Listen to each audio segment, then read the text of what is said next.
Shutting off your video, but you don't have to. But there will be no questions from you, nor any comments, please. For all of you who have other devices, we ask that you mute them so it doesn't go off at the most inopportune time possible. And lastly, in case of emergency, there are emergency exits there and over there, just in case we need it, which we won't need because we announced that. Good evening again, and welcome to the Candidate Forum for the contested seats in the 2026 election here in Chester, Vermont. I'm Frank Kelly, and it's an honor to stand here before you. I am the recently appointed moderator for the town of Chester. I will be facilitating this meeting, and here's the plan. Each candidate will be asked the same question. The first candidate to be asked a question was chosen at random. The other candidate or candidates will then be asked the same question in alphabetical order by last names. The next question will proceed to the next candidate, and so forth and so on. It'll make sense once it happens. Once I finish with the initial set of questions, which were sent out to all of the candidates, there will be time for a limited number of questions from the audience. Questions need to be related to the community that you will all represent. So please keep that in mind. The question will be asked of all candidates. Candidates, if you do not want to respond to a question, you don't have to. Just say no comment. For all of the question askers, we ask that you please line up here behind the microphone. If you are not able to get to the microphone, just please raise your hand and a microphone will be brought to you. When you get to the microphone and it's your turn, please state your name and let us know that you're from the town of Chester, because this is for Chester residents to be able to ask questions, not for the big wide world out there. Questions so far? It is incredibly exciting to have so many candidates on our ballot. In the interest of time, candidates, please keep your comments brief and to the point. If there's no objection from the candidates, we'll give you 3 minutes for each response. I'll say 30 seconds when you have 30 seconds left. Are there any objections to that? Because I know we all want to get home for dinner. 2 other points. First, please remember that we're all here to help our community. Please be neighborly. Second, audience members, please be respectful. You are welcome to ask questions of all the candidates after I'm done with the questions I have. Other than that, you are watching but not participating.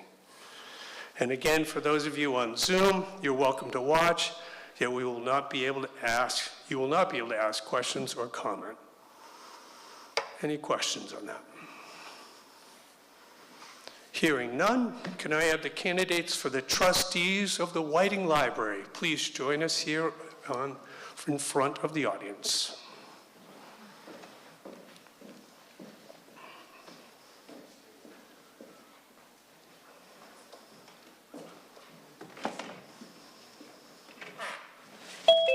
Yep, scooch right on up to those microphones. Very good. You'll notice that there are 3 people here, yet there are 4 candidates. I do have the responses from the 4th candidate who was not able to come this evening. Okay? Linda, welcome. We're going to start with you, if you would, please. Okay. Why do you want to serve as trustee of Whiting Library? I grew up in Ohio. I'm not a speaker. I am a reader, so I'm reading. I grew up in Ohio, and I was part of an experimental reading program in the 1960s. I became the ambassador for the program, and I traveled the state of Ohio at the age of 6, reading for educators and librarians across the state. Reading and being read to, these are powerful things. Images are evoked that last a lifetime. I was in a diner in Ohio about 5 years ago when I heard someone scream, "Linda Walker," which was my maiden name. An elderly woman I did not know came up to me, took my hands and said, I watched you read. I would recognize you anywhere.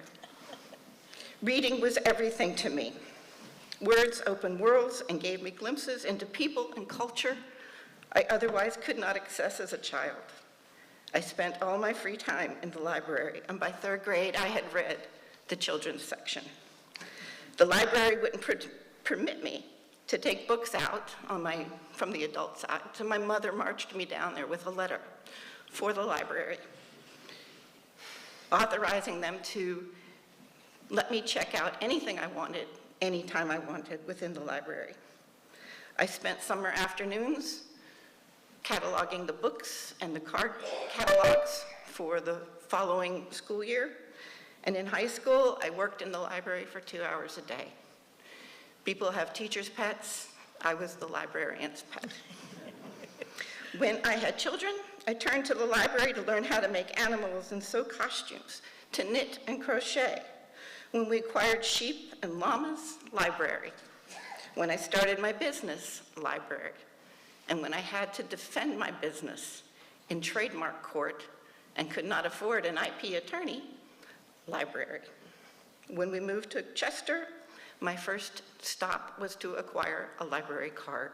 I would be honored to serve Chester on the Whiting Library Board. Thank you. Thank you, Linda. I'm going to go Penny or Patricia, you're up next. Thank you. I have not anywhere near the connection with libraries that you have, Linda, and I really appreciate that. Thank you. I have been on the Whiting Library Board of Trustees since I was appointed to fill Bill Dakin's spot. He was elected in March at the last right after the last town meeting, and then I think you all know afterwards, he had medical issues and he was unable to finish serving. So I was appointed to fill his slot for this year. I didn't have a lot of experience with the Whiting Library before I was appointed, but I am absolutely amazed. That is an incredible place. You walk in and there are books everywhere, and there's a telescope right in front of you. They have all sorts of things. They have books galore. They have anything you want. If they don't have it, they'll get it for you.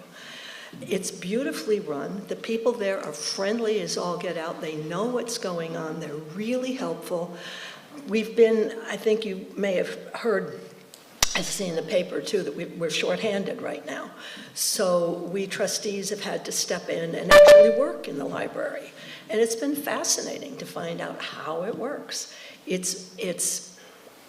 I've just been so impressed with the place. I can't tell you how much. And it has been an honor to be a trustee for as long as I have been, and it's only been a few months. And I would very much look forward to finishing out Bill Dakin's. It's a 2 more years to fill out his position. I very much look forward to being able to do that after the election. Thank you. Thank you.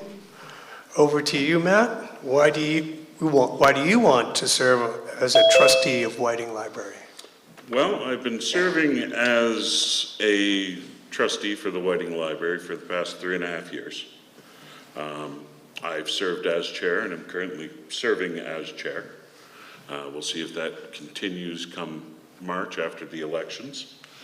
But as to why I was interested in the first place, I grew up in libraries.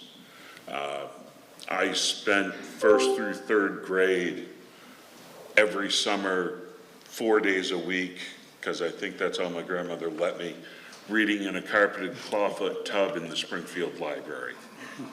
And I just lived there. And then through middle school and high school, I knew the librarians better than I knew some of my teachers. I find the library to be a place that needs to be a resource for what the community needs. It's not as glamorous or put forward as like the recreation department with its sports and stuff, but in my opinion, it's just as important for creating community. As Penny was saying, we've got tools you can borrow for gardening. We have cake pans if you need them. It's something that's been called the Library of Things. It's also a good meeting place for different groups around the town, like we have the Chester Conservation Committee. Claudio over here comes in and does an astronomy club with a bunch of fellow star enthusiasts.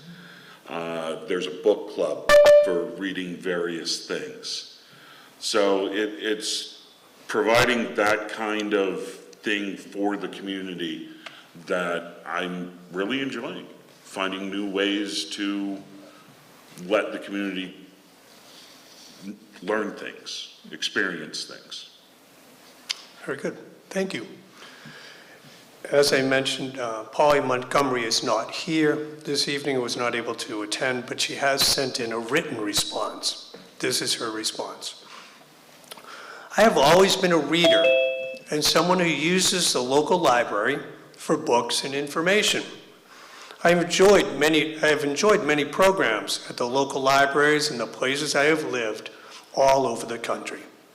I am a big fan of public libraries. As a teacher of reading and writing for elementary children, I encourage my students to always seek out the local library. I was president of the Friends of the Library in Bellows Falls at the Rockingham Free Public Library and enjoyed working with the community in supporting the library. That's from Polly Montgomery. On to question 2. Penny, I'm going to start with you this time. Okay. Penny, how do you see your role as a trustee in serving the community? Well, as a trustee, our job is to handle the budget for the library. And I'm not an accountant. I've learned a lot about budgeting since I've been a trustee for the last few months. It's also to hire and fire the employees, or especially the director. I think that the director gets to hire other people too. But there's a lot to be done. There's a lot of communication going on. The trustees are involved in almost every step of what happens in the library. And so even in between we meet on actually tonight would have been our meeting, and we postponed it because of this, because we're here instead. Even between the meetings, there are activities going on. There's communication going on. We're involved in that. And it's fascinating. It is really, really interesting. I've been amazed at how much I've learned and how interested I've been in it and how fulfilling it is. I'm even volunteering in the library now. So I see that continuing, and I hope that maybe I was a rock hound growing up, so maybe I have some suggestions for things we can do for programs. There are loads of programs there, wonderful programs, but so far rock hounding hasn't been one of them. Okay, thank you for that, Penny. You're welcome. Next up, over to you, Matt. How do you see your role as a trustee in serving the community? Well, based on law, what the trustee's role is to basically do the overarching stuff that you can't leave to a single person.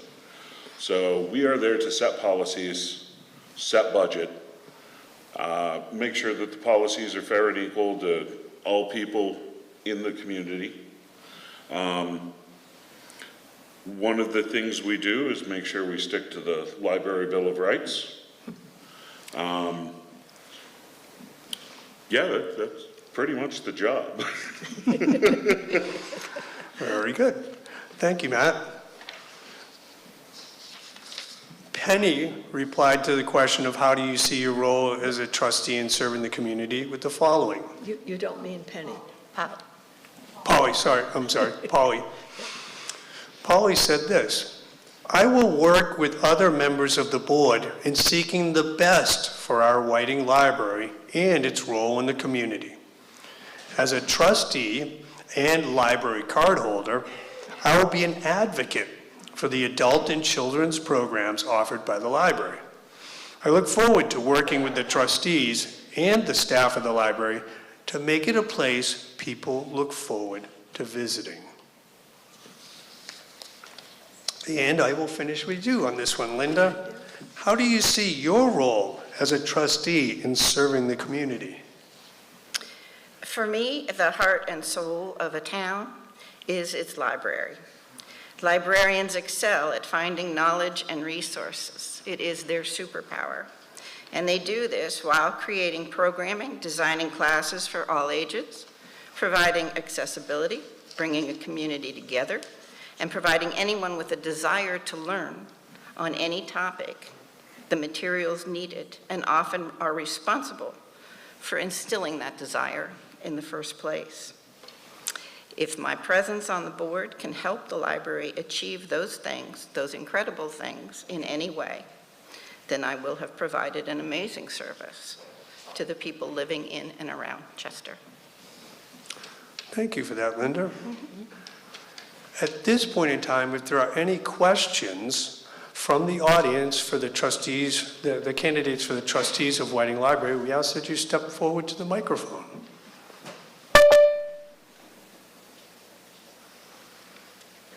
I guess you folks did such a good job. You answered all of their questions already. Congratulations, and thank you so much for coming out this evening. Absolutely. Thank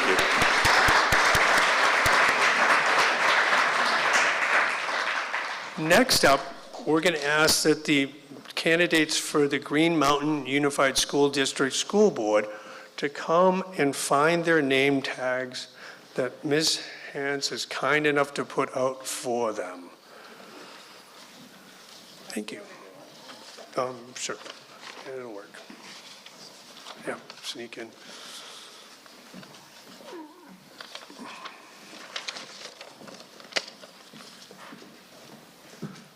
Once again, for those people on Zoom, we're glad that you're here, but we will not be taking any questions and comments from you. And again, if people settle in, take a breath. We did just, I believe it worked, just so that people know. So Penny, Jeff, and Jerry are both going for 3-year terms. So they're on that end of the table. Jesse and Randy are going for 1 year of an unexpired 3-year term. So they're on this end of the table. Perfectly fine. You can write that down. It won't be a quiz, so you don't have to worry about it. Okay. Again, we randomly chose a starting point, and Jerry, it's your lucky day. Sure. So here we go. So Jerry, why do you want to serve as a school board director? So for me, this was a very intentional decision that my wife and I made years ago. We've been together almost 20 years and married over 10. My son goes to Chester Andover, and my daughter will be attending next year. We knew when our kids were of school age that we would get involved, and that time is now. I want to continue to serve on the school board because I care about this town, I care about the people in it, and the future of our children. My wife and I are both alumni of GM, as were both of her parents and grandparents. Our family roots here run deep. What happens in our schools directly affects our family as well as everyone else's in the community. I'm not running because I think I have all the answers. I'm running because I'm willing to listen, educate myself, work hard, be honest with people, and do what's best for students and taxpayers. I believe in common sense decisions, transparency, and making sure our community has a voice in all of our schools. Great, thank you. Over to you, Jesse. Jesse, why do you want to serve as a school board director? I'm running because I don't want to be all talk. You know, I can complain about anything going on in the school board for years and years, but if I'm unwilling to step up and try to help, try to do my part, then I really have no right to. So rather than, you know, years of continuing to groan and fret and run my mouth, I'm just running. Okay, thank you. Over to you, Randy. Randy, why do you want to serve as a school board director? First, I would like to thank everybody for showing up tonight, and I'm wondering if we could give a quick round of applause for Mr. Kelly in his new position. Thank you. I wouldn't do that yet. I'm not off the hook yet. But thank you, Randy. The reason why I want to be on the school board is, A, we moved into this town as a family for the school. We searched schools around, we searched communities, and we fell in love with Chester. I've been here over 22 years now. I've had 2 kids that have graduated through Green Mountain and the school system in Chester. So I'm attached to it that way. I feel the school has gone through ups and downs, and I feel we're definitely on an upward swing now, and things are looking much better for our school. And I want to keep that momentum going. So my kids are in college. I have time. I go to a lot of the school board meetings anyways. So I feel now is a good time for me to get more involved with the community and the school. Thank you. Very good. Thank you, Randy. Okay, over to you, Penny. Penny, why do you want to serve as a school board director? Well, I have a fairly long history involved with education. I used to be a teacher, a science teacher, before I moved to Vermont. That was almost 54 years ago. It will be in May.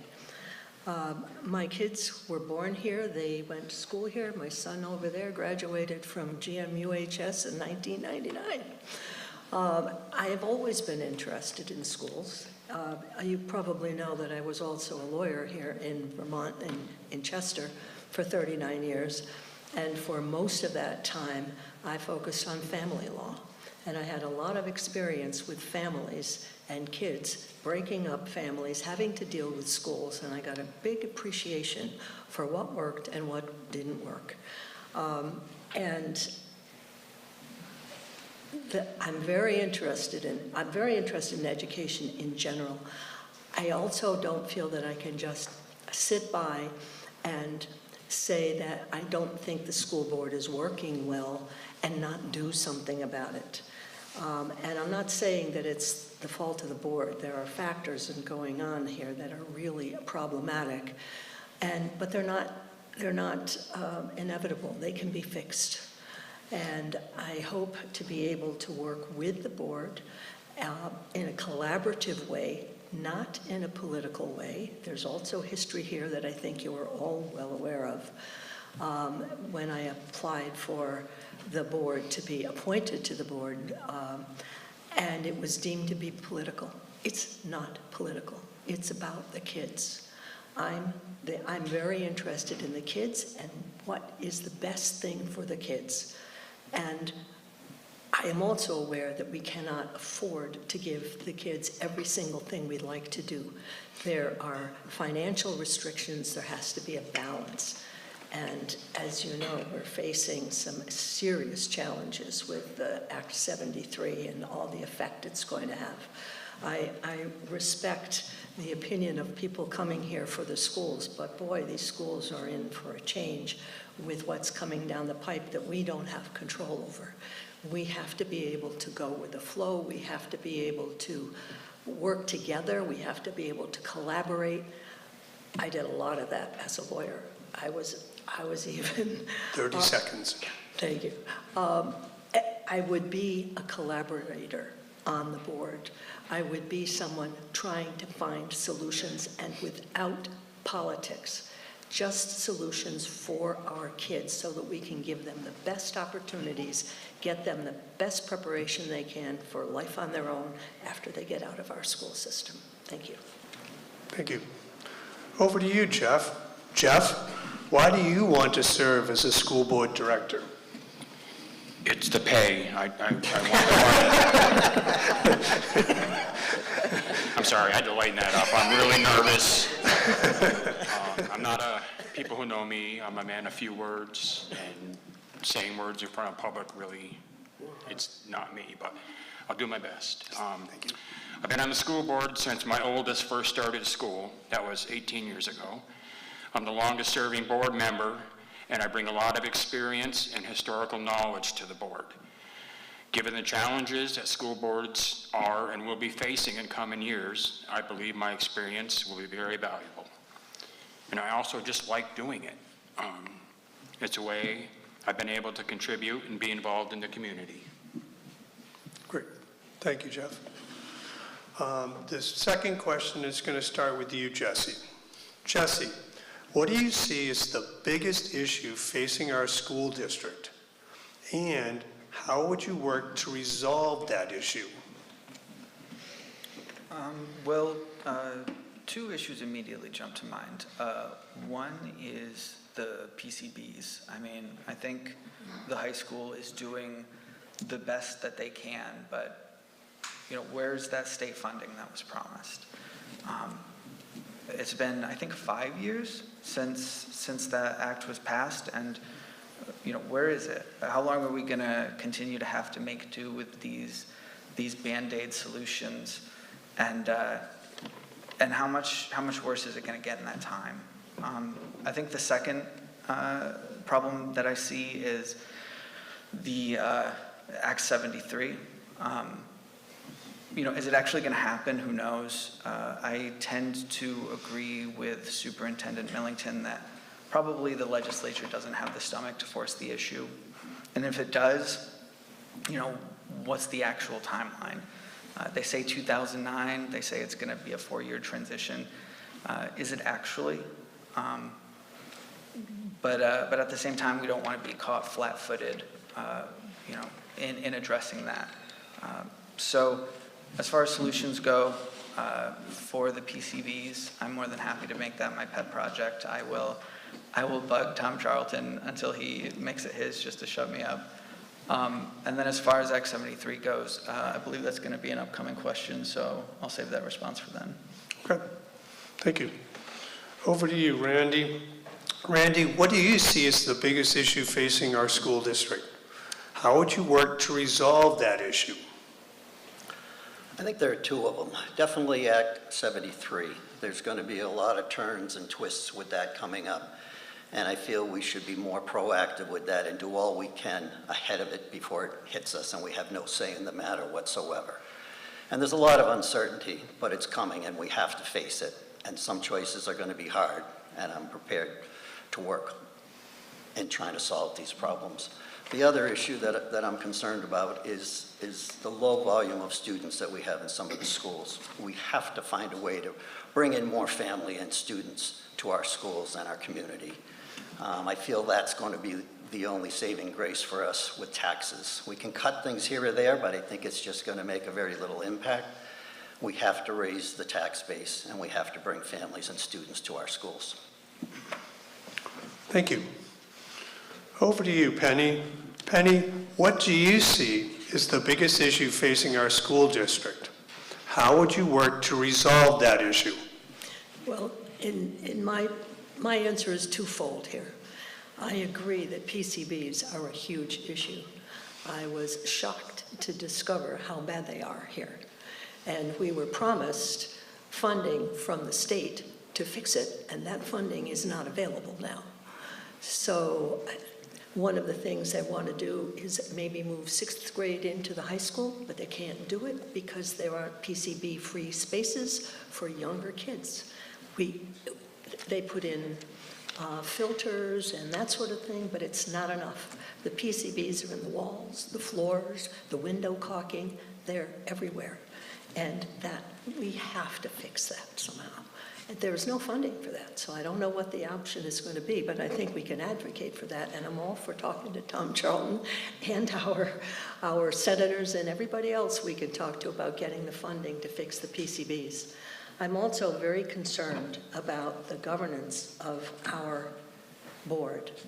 I have recently been informed and discovered that the superintendent is telling the board that it is able to do things it's not able to do, that they don't have to follow the law because there isn't a penalty built into it. And if they don't follow it, so what? That if there is a vacancy, they don't have to have a vote or set an election. If they can just agree on a candidate, that's illegal. That is a violation of the statute, and the superintendent is telling the board that they can do this. You know that I have had some issues with the board violating some of these statutes in the process of filling a vacancy. I did not know that the superintendent was out there telling them they could do that they didn't have to follow it. And the board is mandated by law to come up with the budget. The superintendent did that this year. The board didn't do it. In January, the superintendent presented it to the board as a fait accompli, here, sign off, and they did. That isn't his job, it's their job. And so something has to happen here. How that is going to happen, I can't say. But if I am on the board, or even if I'm not on the board, I'm certainly going to raise that as an issue, because the board is... 30 seconds. Thank you. The board is created by statute. It's a creation of the legislature, and it set up ways that the board is allowed to work, rules. And this board isn't I won't say all the board, but there is a majority on the board that isn't always following those. And I never knew. I thought it was just because they wanted to do it that way. I did not know that the superintendent was telling them they could do it that way. That needs to stop. Thank you. Over to you, Jeff. Jeff, what do you see as the biggest issue facing our school district? How would you work to resolve that issue? Well, I had a few issues. I couldn't pick which one is the biggest, but declining enrollment certainly is an issue facing our school. Our schools are aging, and the infrastructure needs attention. Like a few other people mentioned, the PCB mitigation problems, and the increased cost per pupil and rising budgets. How to resolve these issues. It's really hard to come up with answers because we don't know what's going to happen with Act 73.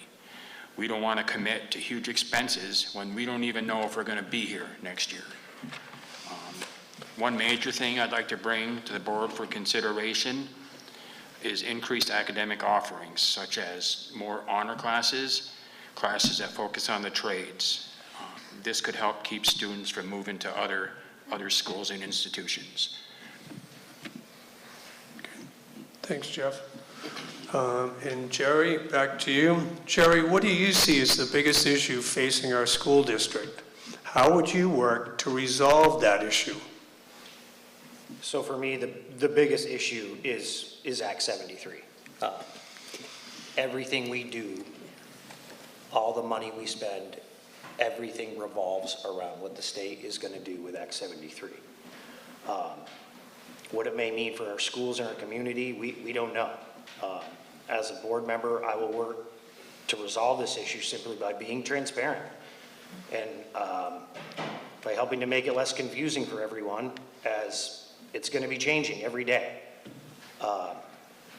There's so many unknowns, but it's going to be important as we navigate this to stay engaged, to be informed and be transparent with the public about what's coming down the pipe.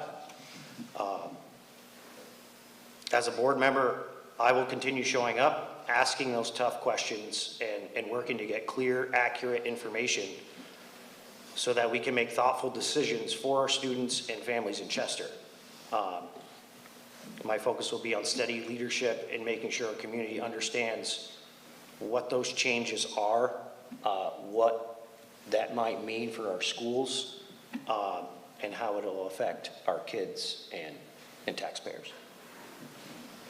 Great. Thank you, Jerry. All right, on to the third question. Randy, this one's going to start with you. Randy, given the likely shift to a single district model under Act 73 and the pressure it will place on governance, budgeting, and school identity, how would you propose leading our community through consolidation decisions while protecting educational quality and local voice? Well, for me, it's going to be working with all boards. That means select boards, planning boards. It's all about numbers, I think, for Act 73 for us.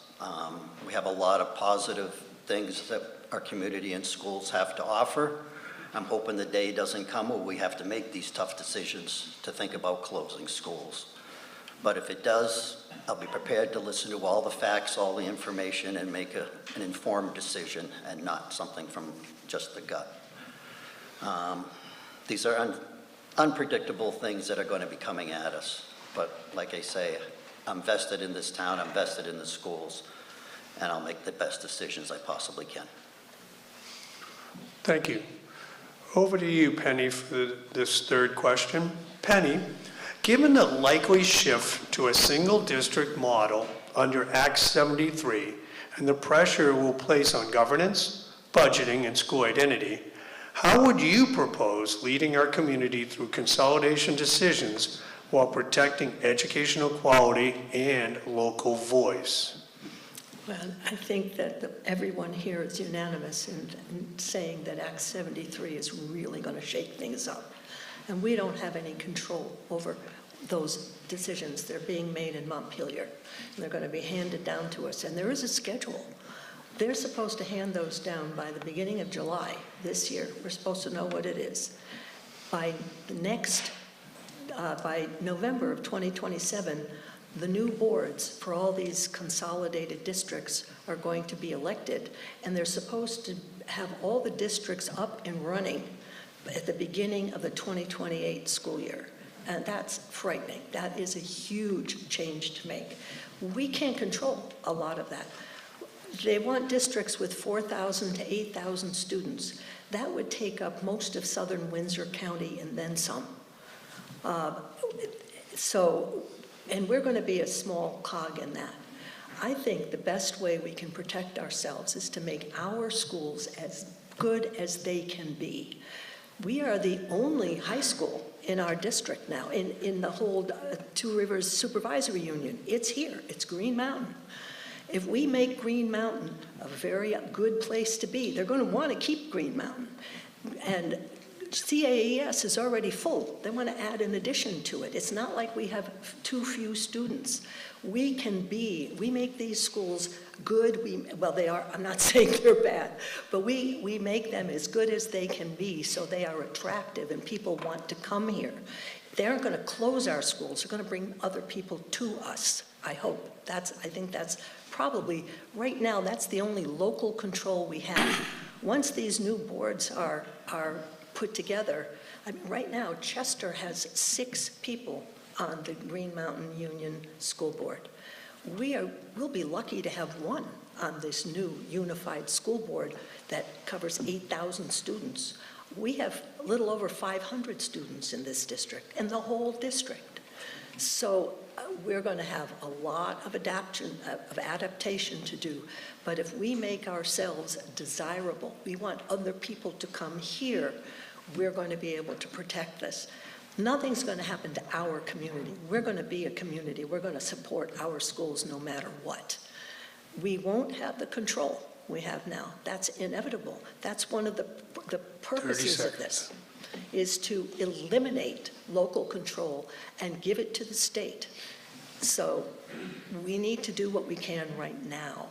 I think there's a lot that we can do to help our kids do as well as they can and to help our schools be as good as they can be, so they will be a very desirable target for good development under this new Act 73 arrangement. Thank you. Over to you, Jeff. Jeff, given the likely shift to a single district model under Act 73 and the pressure it will place on governance, budgeting, and school identity, how would you propose leading our community through consolidation decisions while protecting educational quality and local voice? Well, first, we want to work to keep our school, which is very, very important to our town. Keeping good staff and preserving teachers and being committed to professional development is very important too. The board needs to lead the community with complete transparency, communication, and lots of community involvement.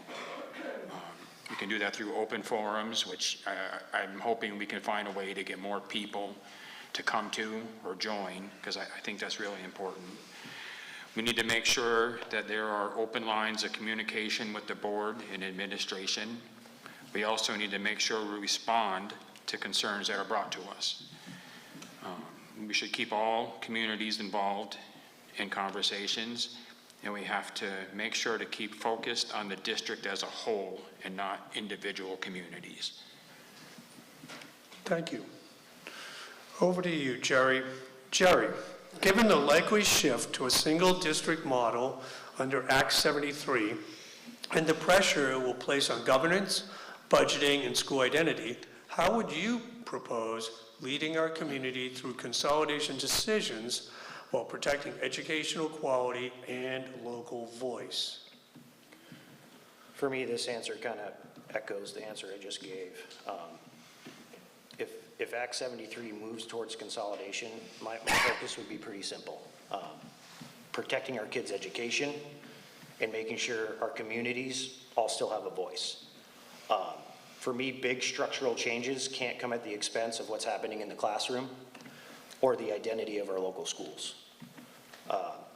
Serving on the board, as I said before, I keep showing up. I keep asking the tough questions, making sure that people in Chester understand exactly what's happening before these decisions get made. For me, we may not control state policy, but we can control how strongly we advocate for our students and for our community. If we're making all these drastic changes, for me, it has to make sense educationally for our kids, and it needs to actually save us money. If not, what the heck are we doing? At the end of the day, it's about common sense and making sure that we stay well-informed and that we have a school through this transition.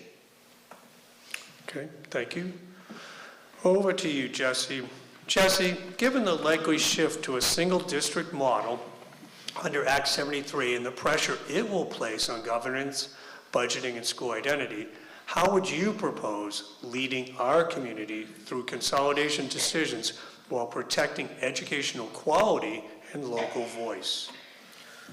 You know, it's tough because I don't know that I believe their timeline or if it's going to happen at all. At the same time, though, distrust is an ineffective policy. So I think there's value in beating them to it, or at least being ready to beat them to it.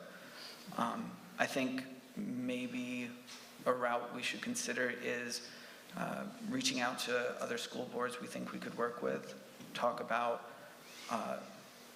what a preemptive consolidation would look like, explore what that would mean for funding, locations, board makeup, to make sure that Chester still has a considerable voice in that. You know, even if that consolidation were triggered only by an actual deadline, because I think in that case, that's the way we make sure we're shaping our own future rather than, you know, some committee in Montpelier somewhere. Thank you for that. Thank you all for your insightful answers. At this point in time, are there any questions from the audience? And if you could come to the microphone, please. If you can't come to the microphone, just please raise a hand and we will bring you a microphone. But if you could come, and again, just state your name and the community that you're part of, which I hope is Chester, and we'll go from there.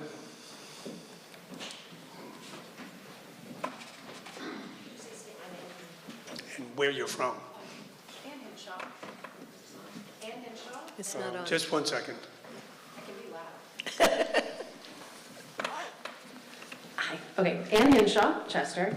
I'm just wondering, a very short, easy question. Well, I won't say easy.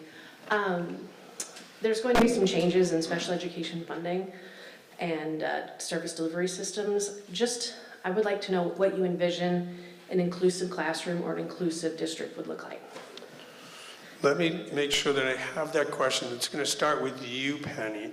So there's going to be changes to special education Programming and funding, programming and funding, as well and as service delivery systems as it relates to Act 73. And as a voter, I'm just curious what each director's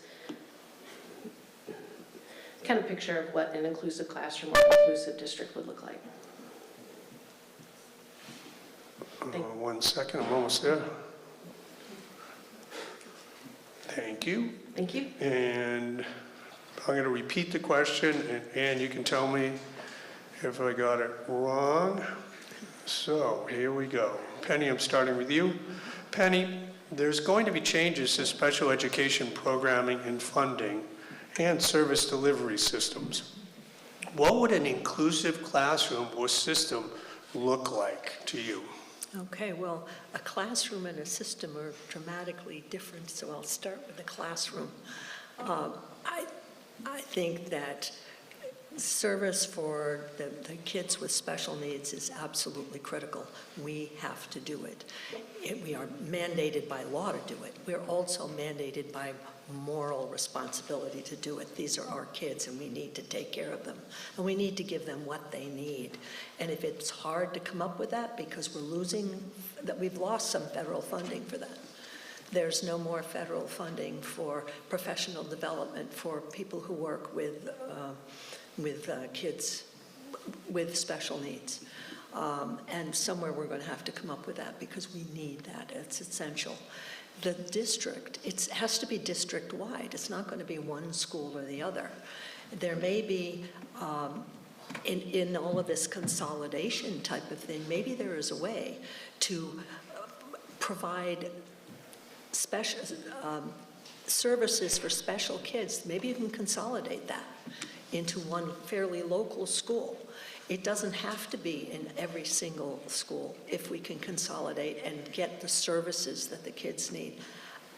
There are a lot of experts out there who know how to provide services for kids with special needs, and that's what, if we can't figure it out, we're going to have to consult that. I mean, I don't think any of us here on the board is an expert on that.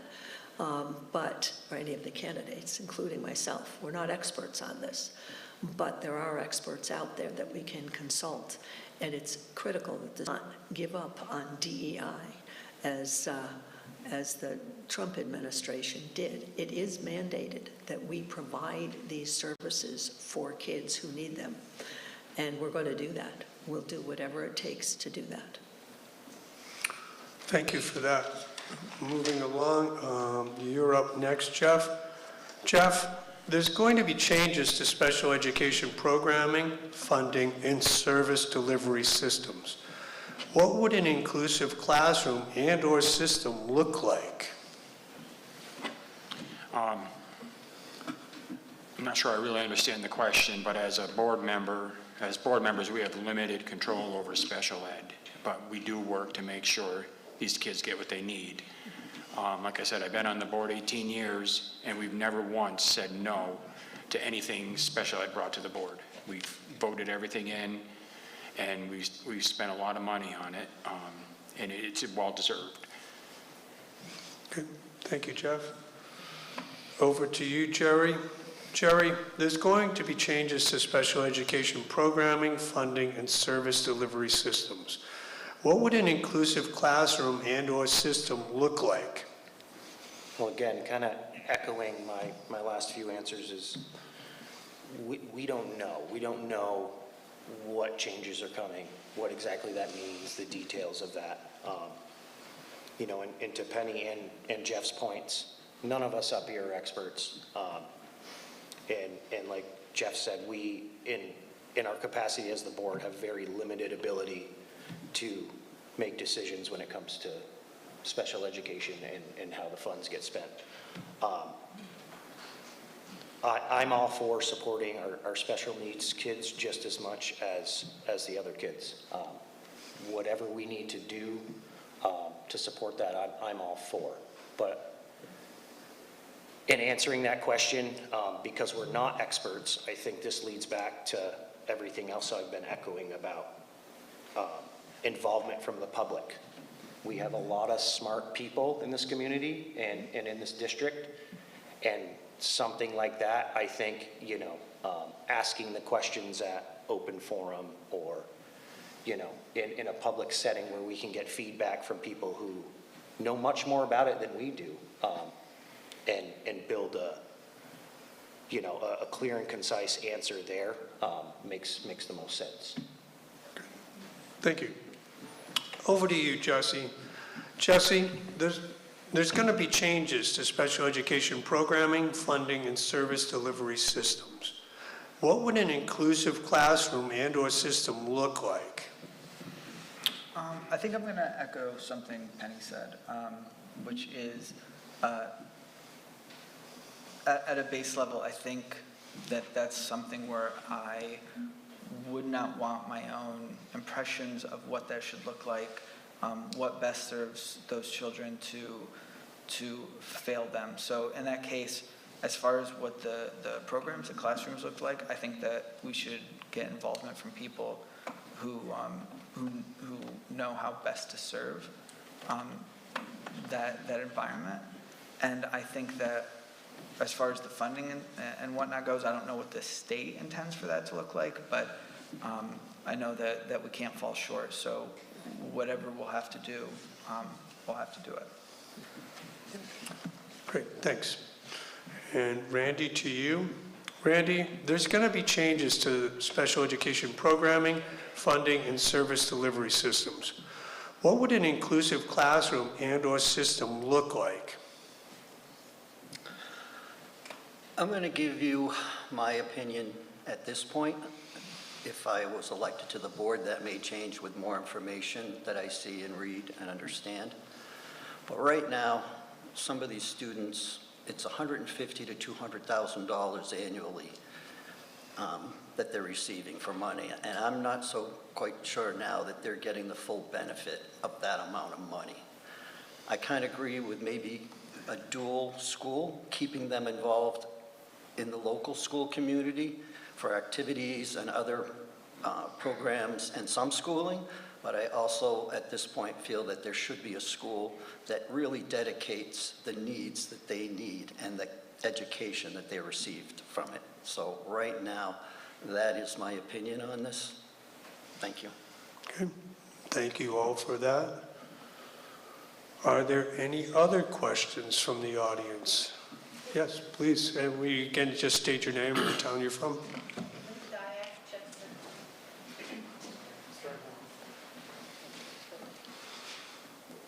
Linda Dyack, Chester. We have been in the Chester, oh Lord, can I just yell? No, the people in Zoom can't hear you, so thank you for being patient. I got the first part, I got the "we have" down.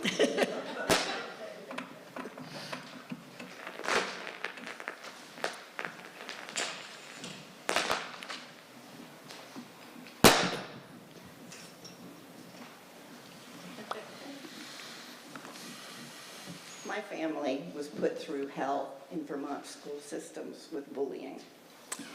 Most people frame the children as bullies. Children who bully are really just children who are behaving badly. The real bullying comes from the adults. And since the last 10 years we've been in Chester, I've witnessed members of the school board, and at times collectively the school board, bullying the public. And I haven't seen or heard of any great corrective actions, either for the board members amongst themselves, holding themselves accountable for their behaviors, or to instill better policies and procedures in the school. With Act 73, and I believe it was Penny, and it might have been some others, and I apologize if I didn't do that, saying one of the best things we can do is make people want to be at Green Mountain. Well, Green Mountain needs to be bully-free. What would you, as board members, do to prevent bullying in the school, but also on the board? Okay, and I'm going to try and summarize that, if I may. Linda, what would you, as board members, do to prevent bullying? Is that accurate? In the school and on the board. Thank you.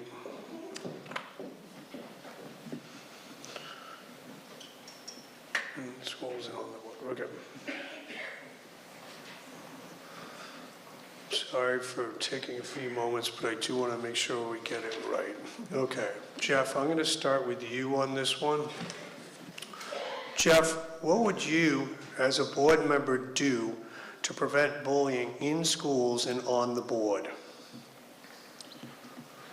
I am very offended by that. I am not going to answer. Thank you. Moving along to you, Jerry. Jerry, what would you, as a board member, do to prevent bullying in schools and on the board? So I haven't been on the board very long at all, about 6 months. Personally, in my time there, I haven't witnessed this, and maybe this was before my time. Personally, you know, I don't think anyone should be bullying anyone, adults, children, board members alike. If that goes on while I'm on the board, I will certainly speak up to that, and call out my other board members when that's happening. At the end of the day, you know, it starts with the adults, right? The way we act in public, on social media, you know, in our community, that has a domino effect. I think we all need to treat each other better. We all need to take a step back and take a breath and maybe put ourselves in other people's shoes and look at things from a different perspective. Thank you, Jim. But in no way do I think that's acceptable. Thank you. And just a reminder to the audience, you're listening and watching and not participating. Thank you. Over to you, Jesse. Jesse, what would you, as a board member, do to prevent bullying in schools and on the board? I think one of the biggest factors in what allows people to feel comfortable bullying is that they get away with it. I think as far as in the school system goes, we create incentives for and repercussions, or incentives for the adults, for the teachers, for the principals, for the staff to report bullying that they see and hold those involved accountable. We institute repercussions for not doing that if it's found that you haven't. As far as anyone involved with anything that might be going on with the board, you know, if we don't have methods of, if we don't have codes of conduct, if we don't have methods of censorship, if we don't have methods of impeachment, maybe we look at instituting those to make sure that, you know, no one is above accountability. Make sure that, you know, no matter the level, children's, adults, staff, board members, that no one feels like they can bully with impunity. Okay, thank you for that. Over to you, Randy. Randy, what would you do as a board member what would you as a board member do to prevent bullying in schools and on the board? Well, Sorry. Let me repeat that. please don't. Evan, you good? Randy, what would you, as a board member, do to prevent bullying in schools and on the board? Well, that's part of a turning point for our communities. Like I say, in the past, we've had a lot of trouble with this, and I feel it's all got to do with policies and standing behind those policies. We're wishy-washy with a lot of things. We've gotten better, but I think we have a ways to go. Things I would do and offer for suggestions is at the beginning of the school year to sit all the students down in an auditorium, and the policy that comes up is read to them. A letter is sent home to the parents stating the same thing, and that comes back. Therefore, everybody has been informed what is going to take place, and there will be consequences as well, so that everybody understands what's going on. We need to make a change, and we need to make a radical change. There is no business for fights or bullying. You need to respect, and in order for our schools to get better, we have to have respect. Thank you. Over to you, Penny. Penny, what would you, as a board member, do to prevent bullying in schools and on the board? I'm really glad this question was asked because bullying is a huge problem at Green Mountain Union High School. One of the board's own children, the board gave permission to one of the board members' own children, her own daughter, to go to Springfield because she was being bullied at our high school so badly that she couldn't function there. There is no non-bullying program at Green Mountain Union High School, and there isn't one on the board. After that happened at the board took no action. They knew the bullying was going on at the high school so bad that kids couldn't function there, and they did nothing. I've looked at I've gone to several of the board meetings since, and I've looked at the minutes of every single one, and it was not brought up again, except by one person who tried to bring it up with part of the policy governance, and it was ignored. The board said, well, we'll take these things up a little at a time. They haven't addressed bullying. It's ongoing. There needs to be a strict program. There's nothing. There needs to be a non-bullying policy in the high school, not just the high school, but that's where the biggest problem is here in Chester. And in the other schools as well. There are so many programs out there to help schools do this. They don't have to reinvent the wheel. They can do it. And the board has to set a policy. We will not tolerate this. We will propose only non-bullying in these schools, and we will help the schools if necessary to set up a program so this won't happen. We can't tell everybody when they first come to school what the problem is and how to solve it, because we don't have a program for that. We just can't do it. All we can say is don't bully. That doesn't work. I think we all know that doesn't work.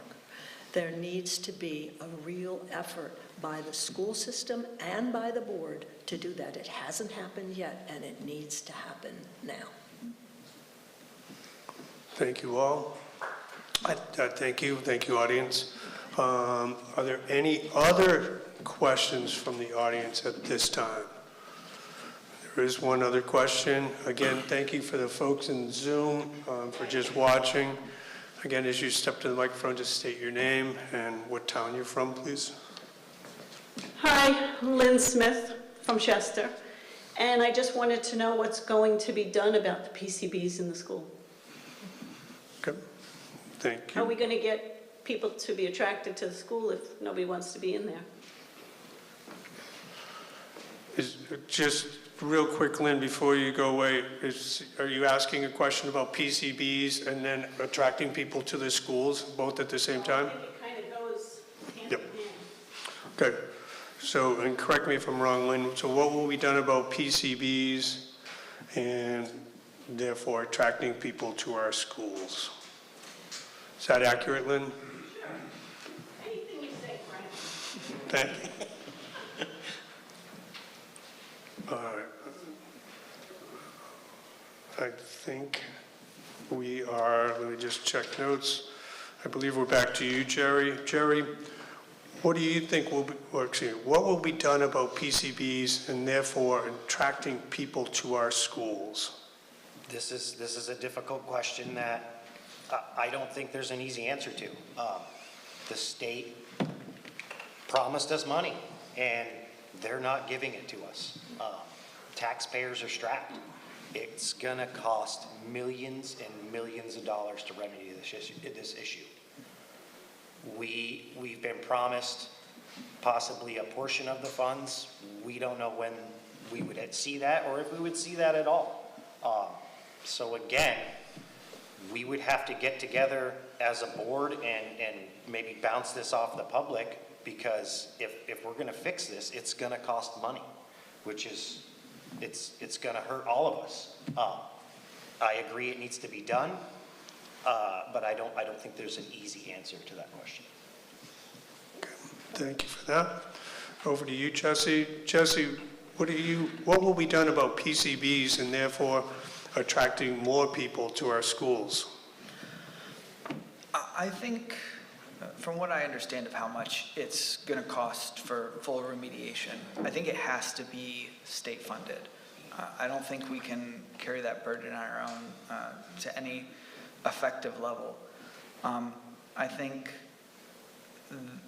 right now, if I had to guess, probably the state legislature thinks that well, we don't need to fund these schools being fixed because we're going to force them all together and they'll just abandon these schools with PCB issues. And maybe that's what will happen, but I don't think that we can count on that. I don't think that we can wait, years while these PCB levels increase, using filters and whatnot, shuffling kids around the schools. I think that it really needs to come down to, pushing our legislature.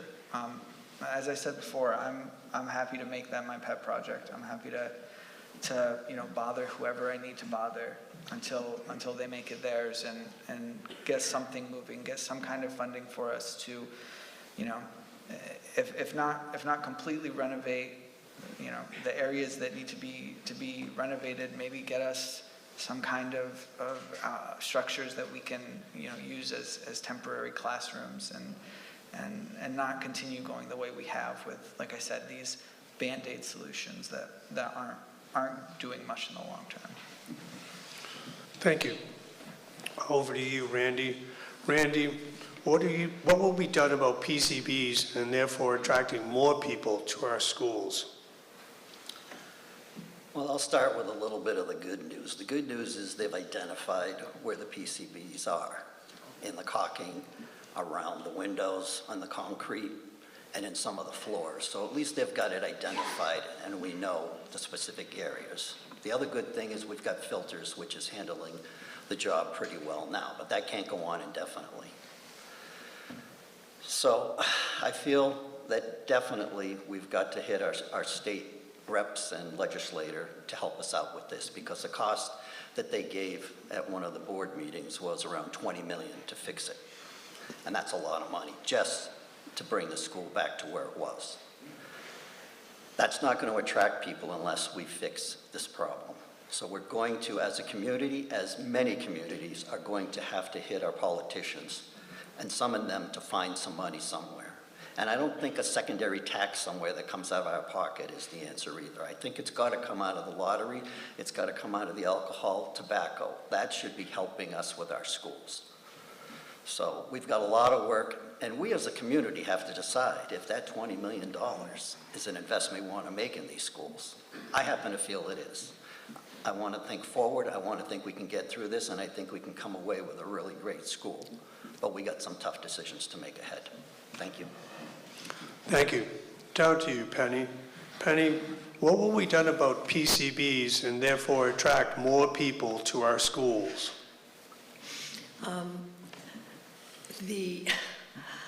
I agree that we are lucky in a sense at Green Mountain in that we have really had an opportunity to have the school inspected.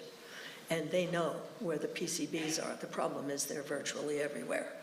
They're in the caulking around the windows, but now it's leached into the bricks that hold the windows in place. That's all got to be replaced.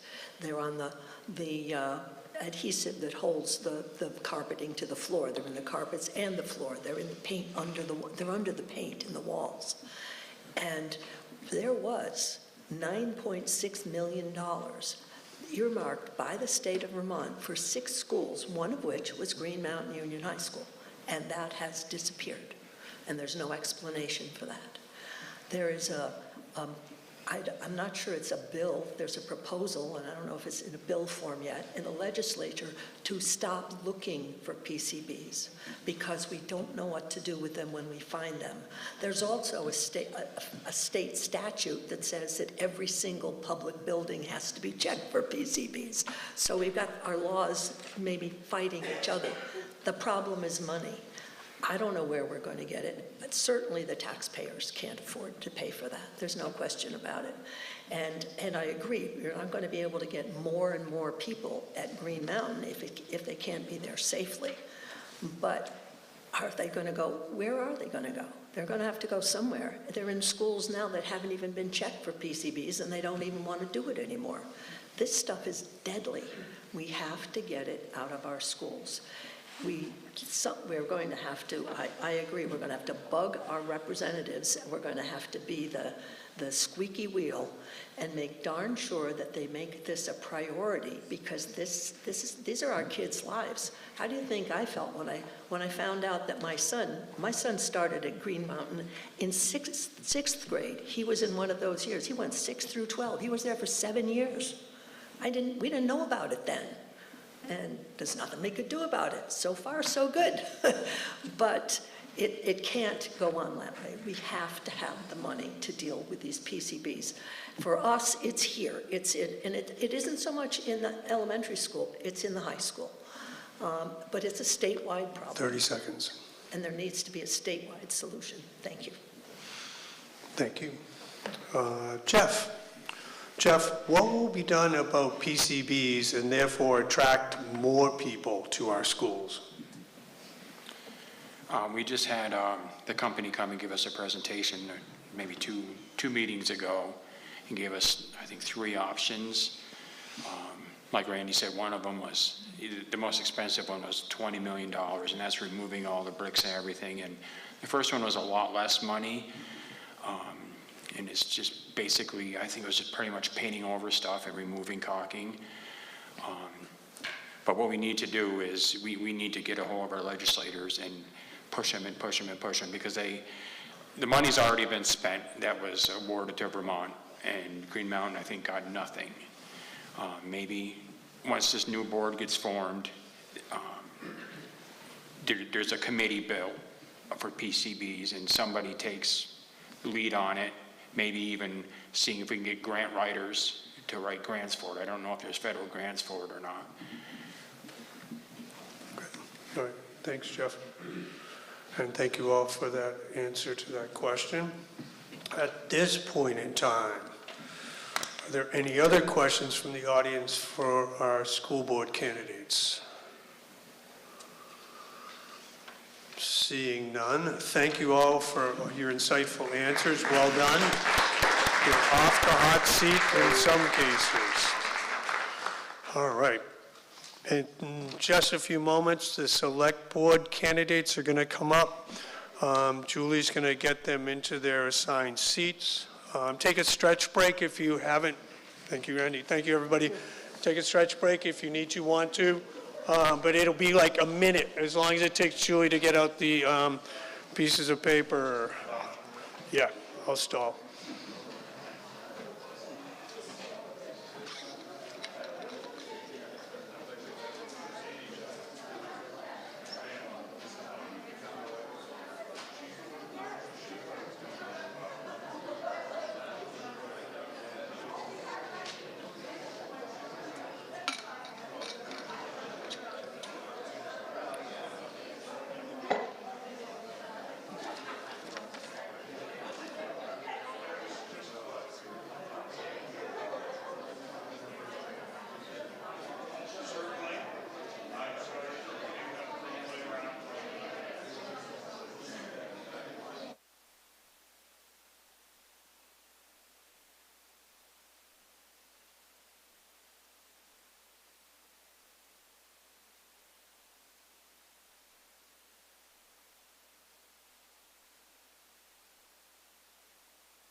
Start heading back to our seats, ladies and gentlemen. Thank you for that stretch break.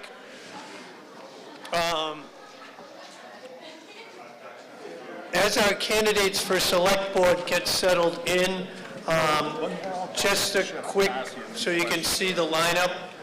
Lauren, Steve, Tim, and Kelly are all vying for 2 one-year terms. So the 4 people on that end of the table are going after a one-year term. The two people, Arnie and Jerry down here, are trying for a 3-year term. So that's why they're arranged the way they are. Okay? Again, for people in Zoom, we're glad you're here, but we're sorry you're not going to be able to participate. For people here in the audience, again, thank you for being here. Remember, be respectful, you're the audience. If you do have a question, we ask that you come to the microphone, state your name, the community you represent, and go from there. Here we go. Tim, it's your lucky day, you're first. Woke me up. So, Tim, why do you want to serve on the Chester Select Board? Thank you, Frank, and thanks for taking on the moderator role as well. You know, I care deeply about this town. I always have. When I was elected to my first term on the board in March 24, I knew there was going to be a learning curve as far as understanding the business of running the town. I think I was able to contribute from the start as far as new discussions and new initiatives and problem solvings, but it took some time to really become comfortable with the budgeting process and the details of running this town on a daily basis. And that's really the job of the board. It's not that exciting, truthfully, but it's important. I feel like I'm fully up to speed now. I'd like to continue putting that experience to work for the town of Chester. I think my background in business and my varied work history allowed me to approach issues from varying perspectives, which I think is really important. I'm comfortable analyzing problems, weighing competing priorities, working towards sensible solutions, and always thinking about what's the greater good for the town. That's kind of my touchstone. I also served almost 7 years on the Chester Planning Commission before running for Select Board. I think that experience really provided me with some good insight to kind of the back office, if you will, the long-term planning, regulatory considerations. It's a lot of behind-the-scenes work that we need to keep our town running out into the future, which is another important part of our job, trying to look into that crystal ball. And altogether, I think all my experience puts me in a position to serve effectively, thoughtfully, and I'm committed to supporting the needs and values of our community. Thank you. Over to you, Kelly. Kelly, why do you want to serve on the Chester Select Board? Well, actually, a little while ago, watching all this, I was like second-guessing myself. Sorry.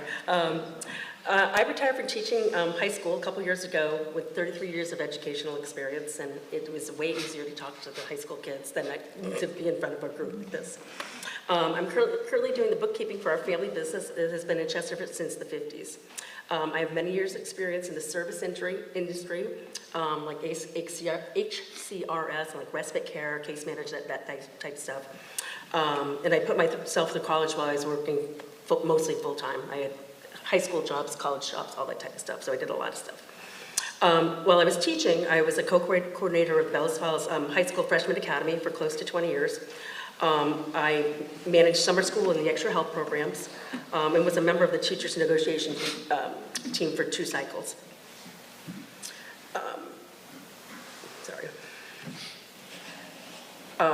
I've had to make many recommendations and decisions based on the research and the data.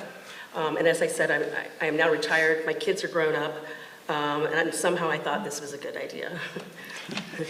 I do have experience of listening to many sides of the situation and trying to think outside the box to arrive at decisions that have taken all sides to consider. Hopefully, I would be a good fit as a member to the Chester Select Board. Thank you.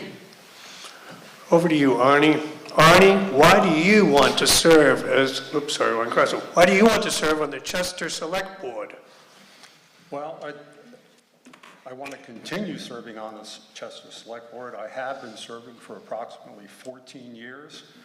And in those years, I think I've gained a lot of institutional knowledge and have a lot of ideas that have come to fruition in my time here. A little bit about myself. I've been a member of the Chester community for over 40 years. I've raised a family here. I've educated 4 children in our local schools, and they still like to call Chester their home. My wife of over 40 years is a middle school teacher at Green Mountain and has been my partner in all my life adventures. She is my rock.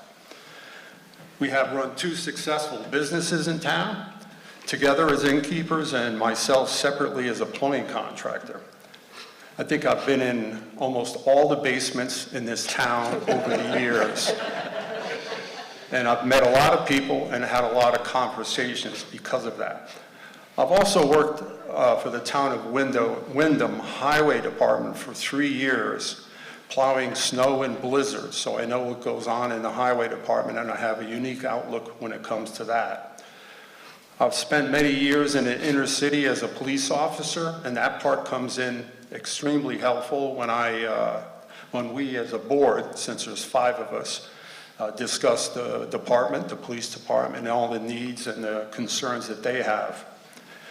I know what challenges people face to make a living, raise a family, and run a business. I am presently retired and have the time and energy to put my skills and life lessons to work for the best interests of this community that has given me so much.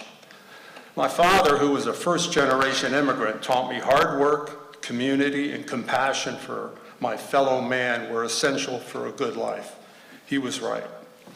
I am always deeply involved in our community through the years. Community is important to me. It is where I forge my connections to neighbors and to friends.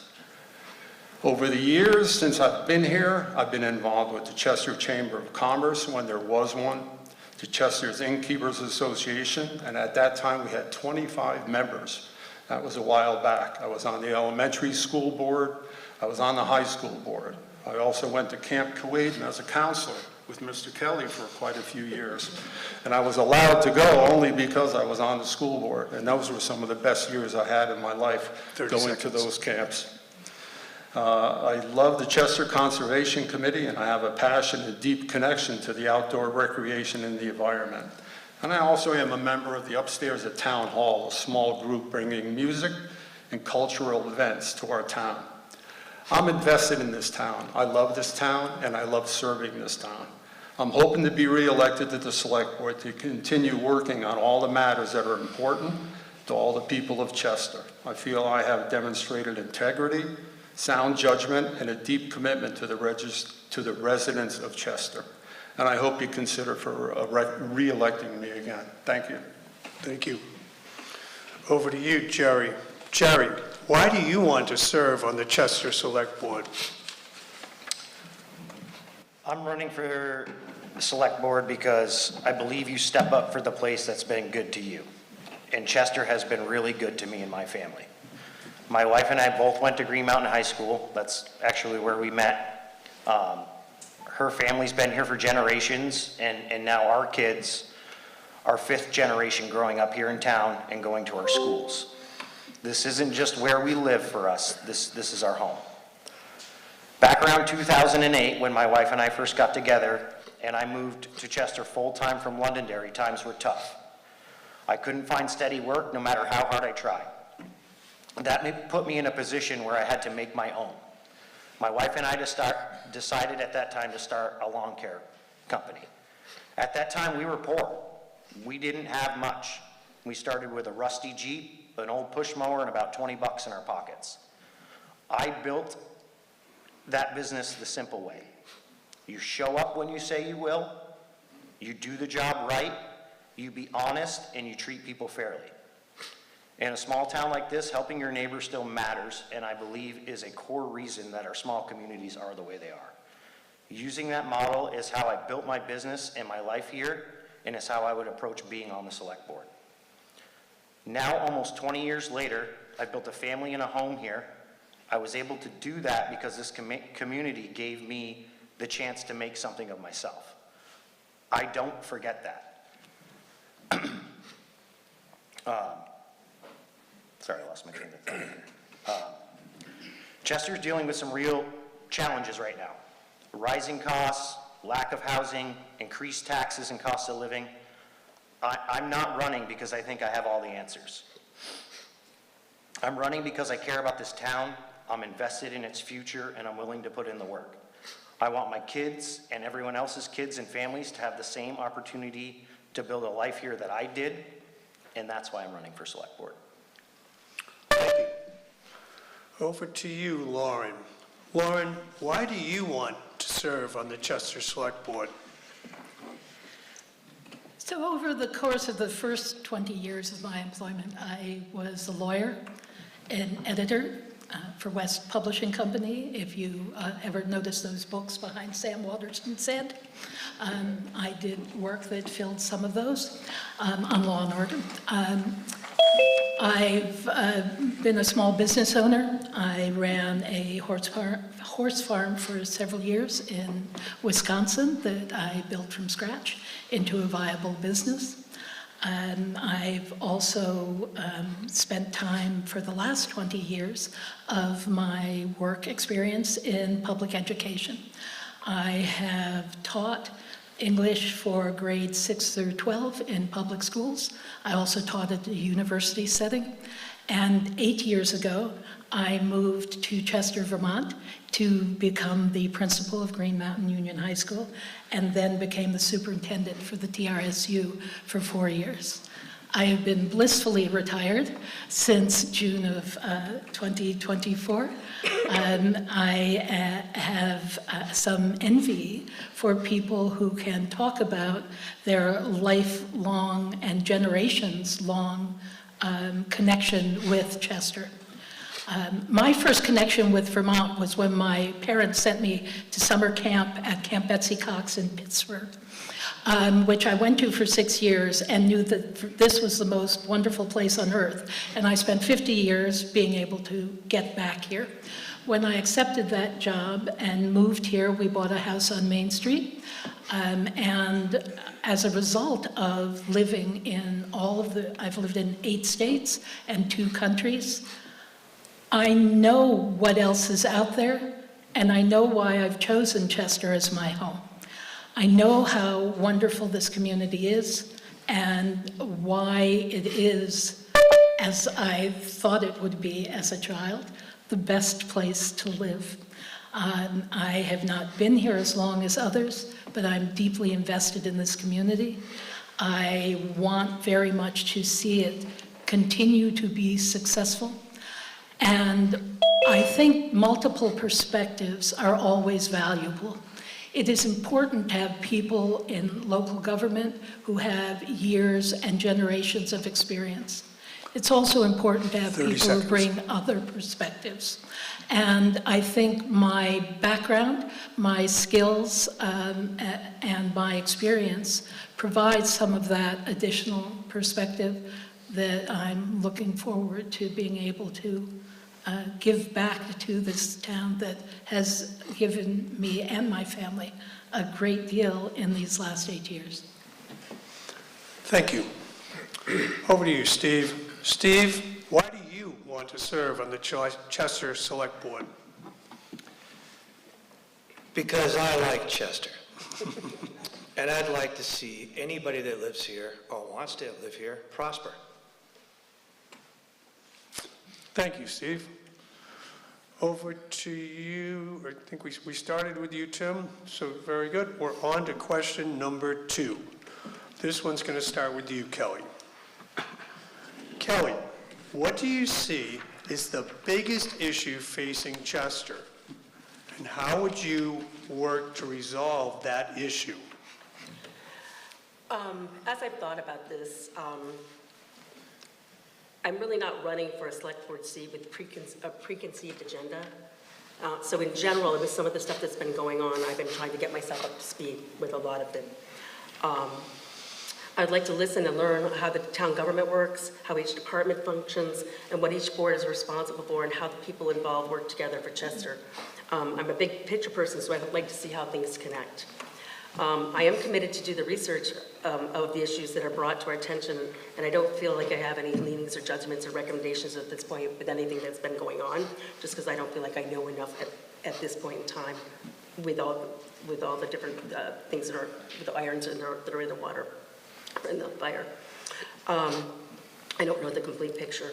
That being said, I have had to reevaluate personally and business-wise in my own personal and business life.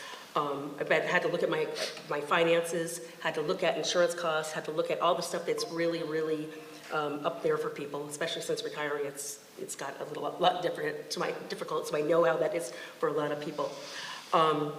And having to look at affordability and insurances, like I said, do you decrease deductibles? Do you, have to cut coverage? And again, affordability in general has been a problem for almost everyone that I know. So in the issue, what I think I would like to look at is like the budget, all the budgeting things, and maybe kind of seeing if it's like right size for Chester. Kind of maybe with what I did with my business, kind of maybe look and see if things have gone through. How long has it been since, you've looked at insurance, minimums of premiums and stuff like that. And just making sure that, that things are done efficiently. Very good, thank you. Over to you, Arnie. Arnie, what do you see as the biggest issue facing Chester? How would you work to resolve that issue? Well, I'm not sure if this is the biggest issue facing Chester, but it is a big issue, and that is housing affordability. The Select Board has just recently formed the Housing Commission to support the production of housing and increase opportunities for families and individuals to access affordable homes in Chester. It's a new group, so it's just starting out. It's a very positive, dynamic group, so hopefully there'll be some good suggestions and some good ideas coming from this group. Part of what's going on is Article 7 on our town warning is seeking a 1% local options tax on rooms, meals, and consumed alcohol for a 10-year period. There is a 10-year sunset on this. Money from that would go to a housing fund to fund the studies, grant matches, infrastructure needs, or any other need associated with housing in this town. So I think that's a really good start to try to get some affordable housing in this town, which is a huge issue, not just here, but all over the country. I think some of the recent zoning changes that have been put into place to ease restrictions on buildings and remodeling have helped. They've looked at setbacks, they've looked at lot sizes, they've looked at densities, all to help spur development in our town, and I think that's going to help a lot too. And there is a new economic development committee that has been formed to help grow and attract businesses. Now, if that takes shape and it takes some substance behind it, I think it would help with adding more jobs to the town, adding to our grand list to help with finances, and grow the town in general. Lately, a lot of the empty buildings that we've seen all over town have gotten new businesses in them, so there's a little new life coming to Chester. It seems like it's on the upswing. For a while, there was a boatload of empty buildings, and now they're starting to get filled with businesses that are going to help this town prosper. One other thing that is maybe not just related to Chester that is affecting the whole nation is income inequality and healthcare costs are huge. And though those are national things, they affect us at a local level. It's extremely hard for our town to do their budgets when every year prices of things go up, double, triple what the inflation rate is. 30 seconds. When healthcare goes up 6 or 8% a year, and we think we're doing good because it's only 6 or 8%, but a lot of times it's 14. And until we deal with those big issues on a bigger level, we're going to struggle to stay ahead of our budget. Thank you. Thank you. Over to you, Jerry. Jerry, what do you see is the biggest issue facing Chester? How would you work to resolve that issue? When I look at what's facing Chester, I don't see just one big problem. I see multiple smaller ones that all tie together to make up one bigger challenge. The lack of affordable housing, the cost of living that keeps skyrocketing, as well as our taxes. We don't have enough good paying jobs to match what it actually costs to live here. Those things all feed off of one another. If people can't find housing they can afford, they leave, or they never move here in the first place.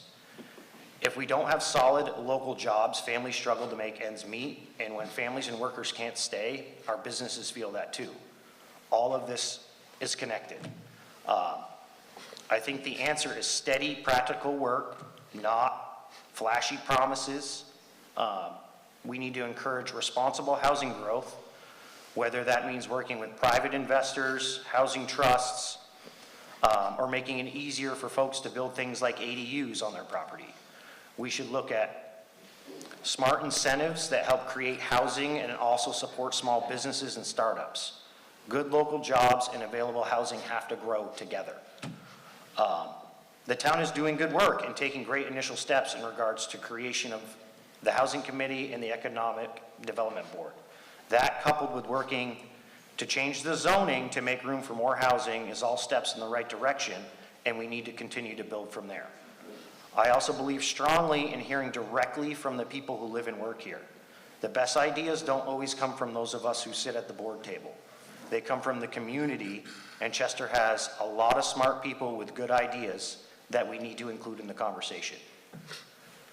The reality is, if we grow our grand list in a responsible way, we ease the tax burden on everyone. When more homes and businesses are contributing, the load isn't falling on the same group of taxpayers year in and year out. But that growth has to be done right and fit Chester's character. Smart growth can actually protect what we love about this town. This isn't about changing Chester into something it's not. It's about making sure working families can afford to stay, small businesses continue to succeed, and that we evolve together so that the next generation has a shot to build what we got. Thank you. Over to you, Lauren. Lauren, what do you see as the biggest issue facing Chester? How would you work to resolve that issue? So I'm not going to say anything all that new from what you've just heard, because we've all been paying attention to what's going on in Chester. There's no big smoking gun, red flag, terrible things that must be corrected or doom will ensue. When I retired, Julie asked me whether I'd be interested in being part of the Housing Commission. So I have been on that commission for the last year and a half. And very involved in this excellent work in trying to reach some solutions to move forwards. I think that in order for Chester to continue to be the wonderful place that it is to live, we have to have some growth. Again, not a lot of growth. We'd like it to stay a wonderful small town, but you can't have new people unless you have new businesses, and you can't have new businesses if there's nowhere for those new people to live. We had several times in the schools of having excellent job candidates who were ready to take our jobs, and they wound up not coming here because they could find nowhere to live. So having housing that people can afford is one of the largest issues. And the solution for it, as a couple of people have mentioned, that 1% local option tax will be helpful in allowing some of the background work to be done so that we can help to bring in people to do some of that development. I don't think that we need to fix a big problem in Chester. I think we need to continue with the work that people are doing to take good care of each other and to welcome new people in. Thank you. Over to you, Steve. Steve, what do you see as the biggest issue facing Chester? How would you work to resolve that issue? Negative growth in population, business, and local economy versus the growing needs of the community. Resolve would be taking a hard look at past policies that have applied. Thank you. Over to you, Tim. Tim, what do you see as the biggest issue facing Chester? How would you work to resolve that issue? Well, this is going to sound repetitive now since I'm last, but it's clear that the cost of living in Chester is becoming more and more untenable for more and more residents here. And as my esteemed co-conspirators here have all pointed out, I think it all ties back to taxes and spreading that tax burden across a larger group of people. So I have this nice long 3 paragraphs I was going to go through, but it's going to be the same thing. So the town, I think, has done a really good job over the past 2 or 3 years of getting things in place. One of the key things I've learned from being on the select board is the wheels of town government move very slowly. And from a citizen's perspective, it probably seems like there's not much happening. But I can tell you from being on the select board, there's a lot of work that's been happening behind the scenes. Lauren mentioned the Housing Commission. I think 3 of us have mentioned the Housing Commission now.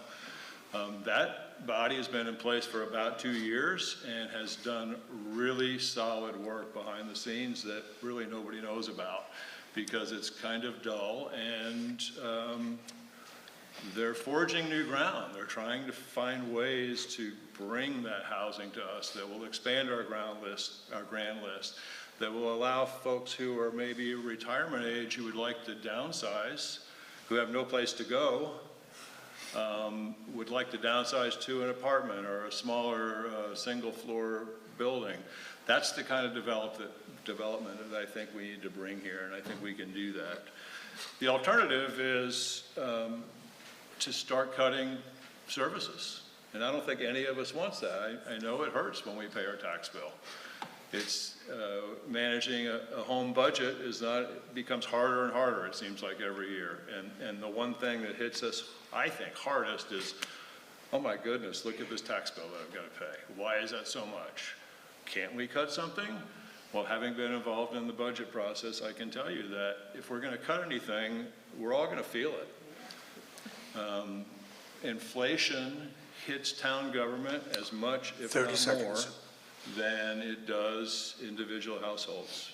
The town has to keep paying for things like fuel and equipment and maintenance and sand, exciting things like sand and salt, and they cost more and more and more. So I don't think cutting services is the way to go. I think what we need to do, and I'll advocate for this now, I have from the beginning, is pass the 1% local options tax for rooms, meals, and served alcohol, so that money can be earmarked to help pave the way, and that's a little bit tongue-in-cheek because we're going to have to build some roads probably too, to getting more housing, getting more businesses in place here. That, by the way, feeds back into the school problem of we need more kids in schools.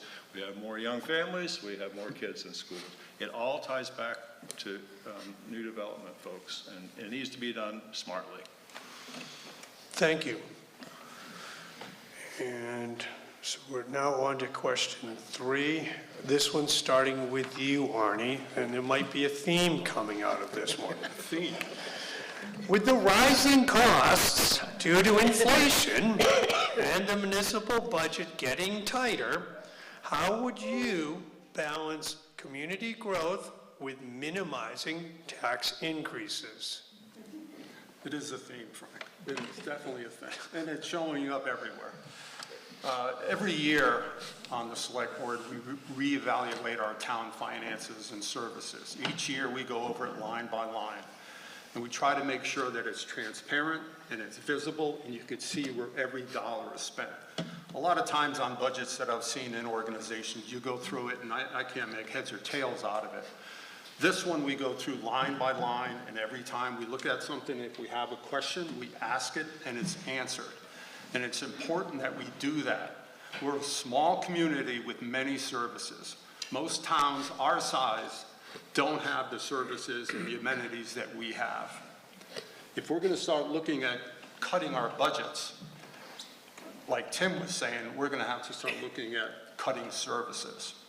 Do you want your roads plowed less? Do you want a rec department?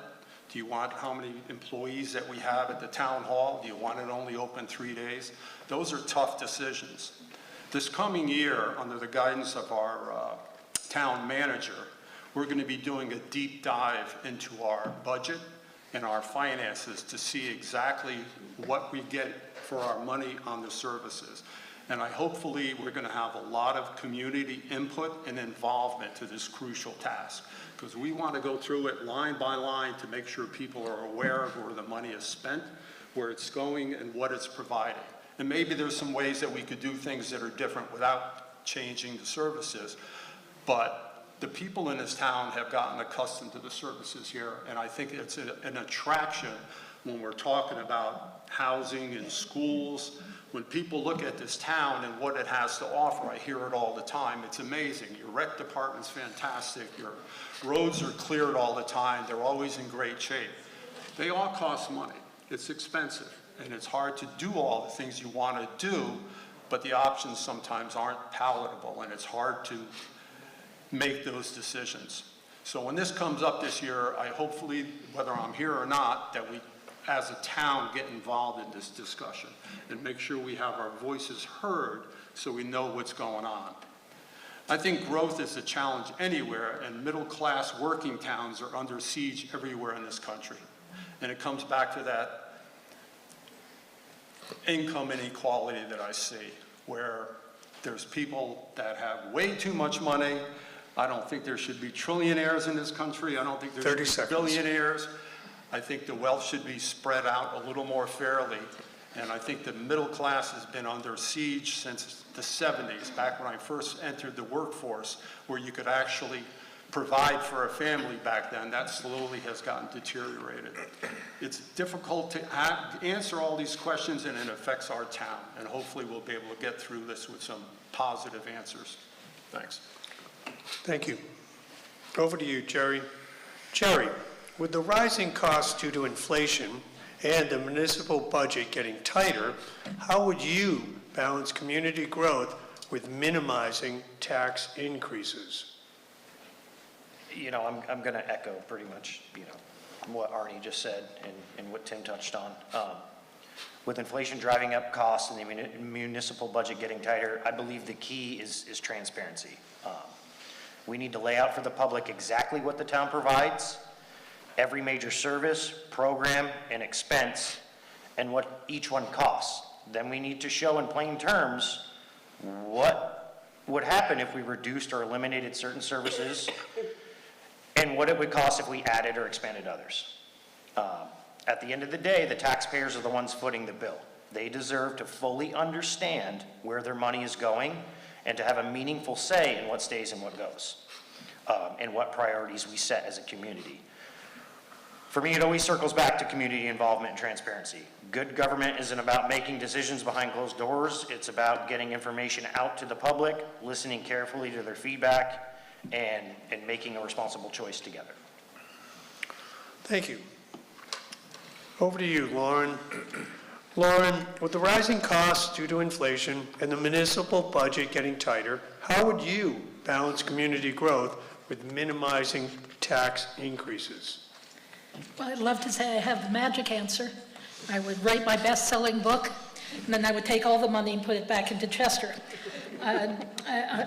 There is no magic answer for it, and you've heard the answer. The answer is careful oversight and is being clear about what our money is being spent to provide.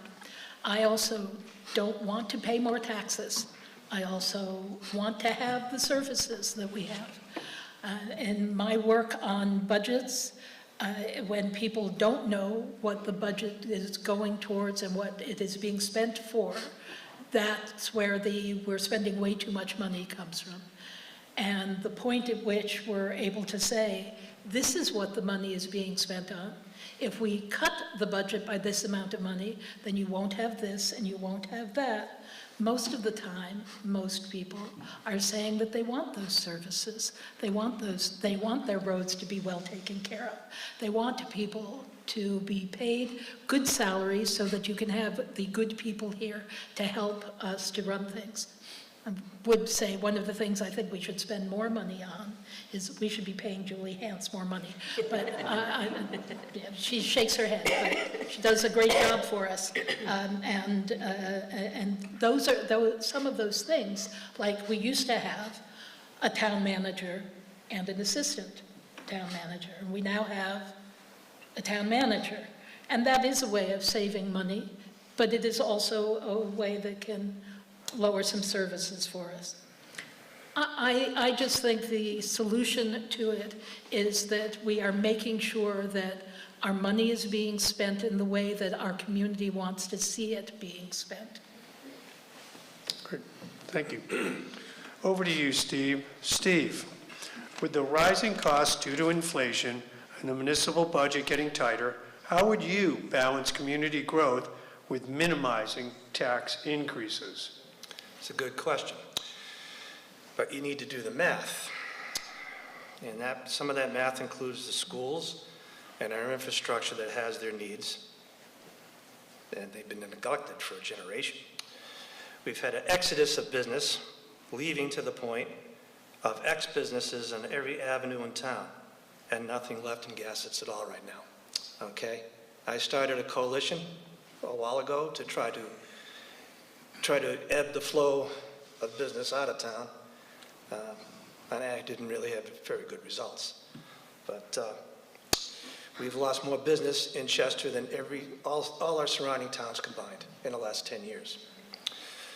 The only thing growing in Chester for that last decade is the municipality itself. And you don't have grand lists keeping up, resulting in a fiscal deficit, a decline in services, an increase in taxes, along with the municipality looking for revenue wherever it can. So I might ask, what options do you have? And I'm going to echo everybody else that's already spoken.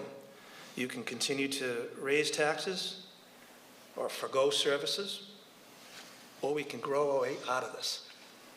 Which math would you say works best? Thank you. Over to you, Tim. Tim, with the rising costs due to inflation and the municipal budget getting tighter, how would you balance community growth with minimizing tax increases? Well, I think my co-candidates up here have all touched on the same thing, and I touched on it pretty heavily in answering the last question. So it's kind of a C above. Again, I'm going to encourage passage of the 1% local options tax on rooms, meals, and served alcohol, because I think that is a key to allowing us to grow our grand list. That will be voted from the floor here at town meeting on the evening of March 2nd. So please show up and vote if you agree with that. Again, I'm going to put faith in our Housing Commission, the good, smart people that are on that, and the Economic Development Commission, which I think has had one meeting so far, so we're going to have to be patient there. But again, some good, smart, experienced people there that are putting their heads together to come up with ways to attract new businesses. And, you know, they always say it takes a village to raise a child. I think it turns out it takes a village to raise a village, too, and that's where we are right now. So I'm going to encourage everyone who's here, who's obviously involved enough to come out on a Tuesday night, to be involved, to lend your support, come to meetings, offer your opinions. Let's be a village together. Thank you. And over to you, Kelly. Kelly, with the rising costs due to inflation and the municipal budget getting tighter, how would you balance community growth with minimizing tax increases? Well, as I kind of said a little bit before, I think the right size budget's very important. We have to estimate as realistically as possible, but also realize that there's going to be emergency expenses and unforeseen circumstances. So I'd like to see if we don't already have one, which I don't think we do, a small fund set aside for such emergencies as that, kind of like you do with your own personal stuff. We do have a brand new Economic Development Committee, and I watched that the other day, which looks very, very productive. off to a productive start. And we're at a place where we really need this group to look at what we do and what we already have, all right? When I kind of got into this, I guess I was working for 30 some odd years, 40 some odd years, and until I retired, I really didn't realize that there was so much that went on in the town. There's a lot of stuff that is just that you don't see. That's like the only the tip of the iceberg is this type of stuff. There's way a lot stuff that goes on behind the scenes. So there is a lot of work that goes on behind the scenes, and we could use some good public relations.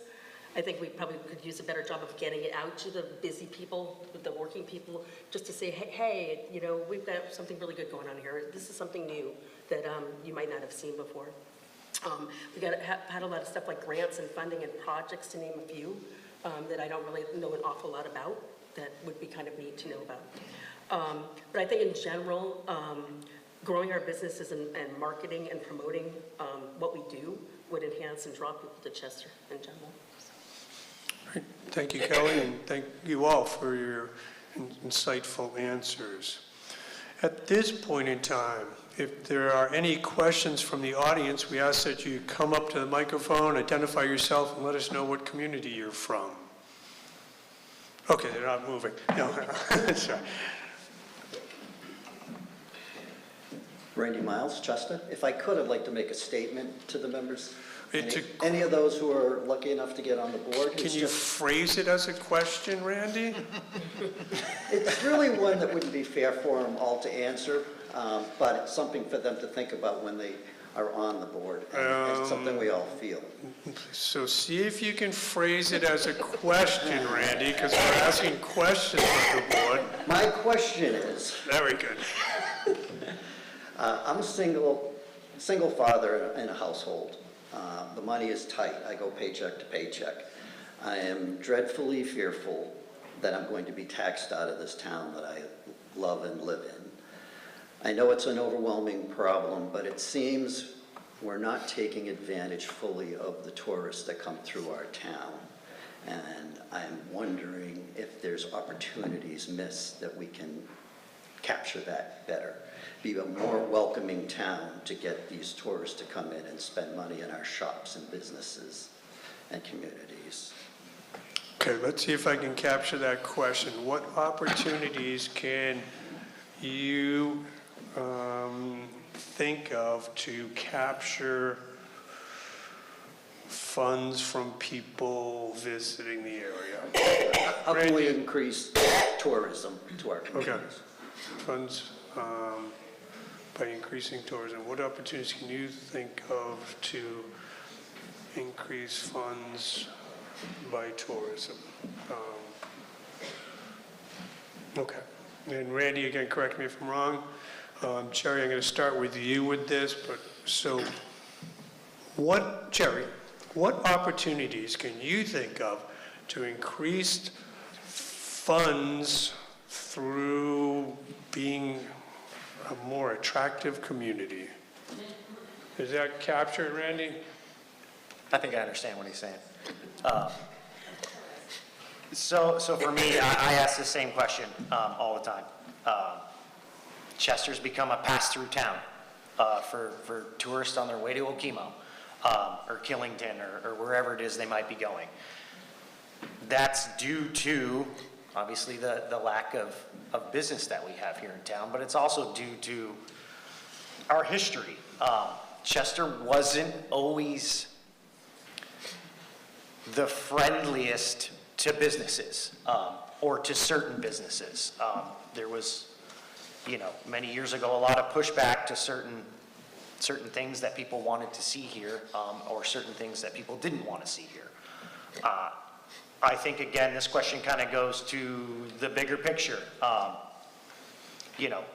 We need to get the community involved. We need to ask this question to everyone who lives here as part of the bigger picture on how we frame our town plan moving forward and what we would like to see and where we invest our money to build those businesses and to capture all that income that's passing through our town. Great, thank you. Over to you, Lauren. Lauren, what opportunities can you think of to increase funds through being more attractive to people passing through? I'm trying to say the question the same way I said it to Jerry, so my apologies. That's okay. I think this is a chicken egg kind of question. If we have more businesses that are destinations, then we will have more people who want to come in. And until we have a better infrastructure and a more welcoming environment for those businesses and places for the people who work in them and run them to live, we're less likely to have those things. I think the real answer to the how do we do that question is talking to people within the community about what are the businesses that they want to see and where we could be helpful to provide tax incentives to help people to start those businesses. I think it's a lot of community conversation, not just a board conversation about how to make that happen. Thank you. Over to you, Steve. Steve, what opportunities can you think of to increase funds through being more attractive to people coming through? The obvious. Chester has, 90 miles of roads?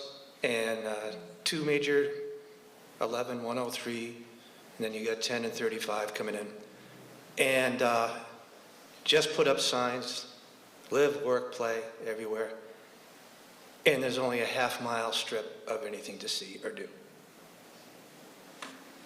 Okay. Thank you. Tim, over to you. What opportunities can you think of to increase funds through being more attractive to people coming through town? Well, I'm going to start with what's already underway, and one of those things, Steve alluded to the wayfinding signs that were recently put up. I think that was a good first step. People who are passing through on their way to Killington or Okemo, a lot of them never see our beautiful town green and our downtown. So that's a positive step. And I'm going to put maybe some pressure or faith. I'll put faith into our Chester Economic Development Commission that's one of the things that they're tasked with doing is how can we get more folks to stop here? And the kind of businesses that we have and the locations of those businesses are important. There's a local citizen who uses this analogy. It's like watching the salmon swim upstream and back every Friday night and Sunday night, and they're not stopping. So part of that is geography, though. We're pretty close to Okemo. People don't want to really stop when they're that close to their destination. So we've got some challenges there. I think the zoning that's been put in place should help pave the way to getting those businesses. Maybe it's art galleries. I'm not on that commission. I'm not sure what it is, but Chester's known for its architecture and its beauty. So how can we capitalize on that a little bit more? And maybe it's just marketing. Maybe we just need to do some marketing for the town. So I think they're all things that need to be explored, and I think it's a great question. Thank you for the question, Randy. Thank you. Over to you, Kelly. Kelly, what opportunities can you think of to increase funds through being more attractive to people coming through? Well, I kind of do have a firsthand issue with trying to get out of my driveway on a Friday night. It's not very easy in Gossets at all. With that being said, though, I think we need to give them a reason to stop. When do they come? They come on Friday nights. They leave on Sundays. And we've met a lot of people lately that are looking for things to do. So I think part of it's PR. Like, put out what we really do, what we have, what we have to offer on a weekend, what do we have to offer on a Friday night. One big problem is we're not open on Friday nights. If you really drive through, yes, there's, you've got the gas stations, stuff like that, but we're not open past 9. For the most part, there's not a lot to do. I mean, I'll go back to dating myself, but when the P House was here, when the P House closed, I think in like 2004, it kind of used to be the center of the town, and at least in general, there just seemed to be things happening, and I just I don't see that anymore. Okay, thank you. Over to you, Arnie. Arnie, what opportunities can you think of to increase funds through being more attractive to people coming through? Well, that was interesting what Kelly said about the P House, because that was a music spot. It was a spot for a few cocktails now and then.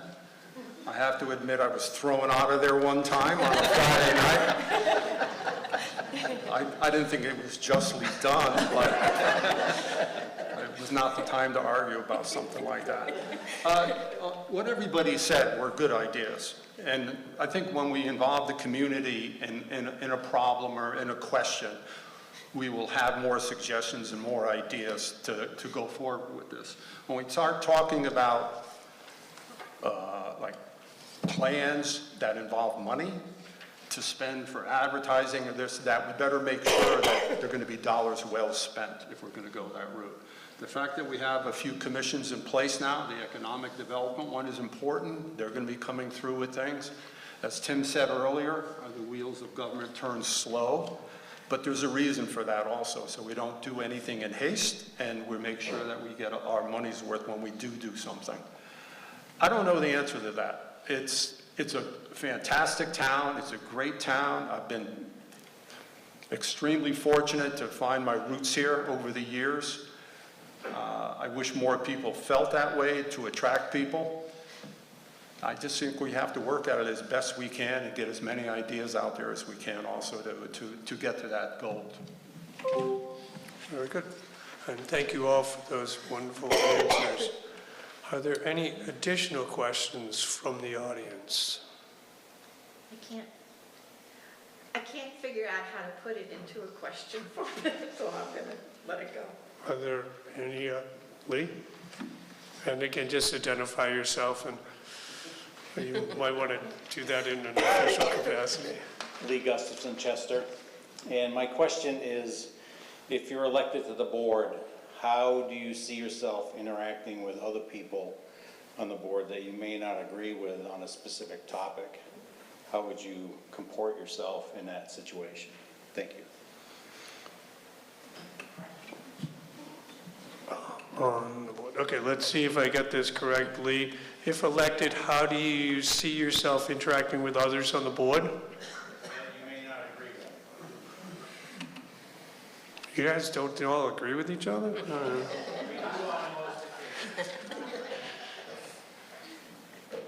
No, so, okay. This one is starting with you, Lauren, and I think I have it correct. Lauren, if elected, how do you see yourself interacting with others on the board that you may not agree with? Well, I almost never agree with anybody. So, no, it's been a lifelong challenge for, in general, I try to take a position that was a motto for working in professional development and with the teachers within the TRSU, especially during COVID. I think it is important that we are always generous, flexible, and kind. I don't have to agree with your politics. I don't have to agree with your position for me to be generous, flexible, and kind in my dealings with you. Thank you, Lauren. Over to you, Steve. Steve, if elected, how do you see yourself interacting with others on the board that you may not agree with? Well, first of all, if elected, I'm working for the community, and I'm working with other members that are working for the community.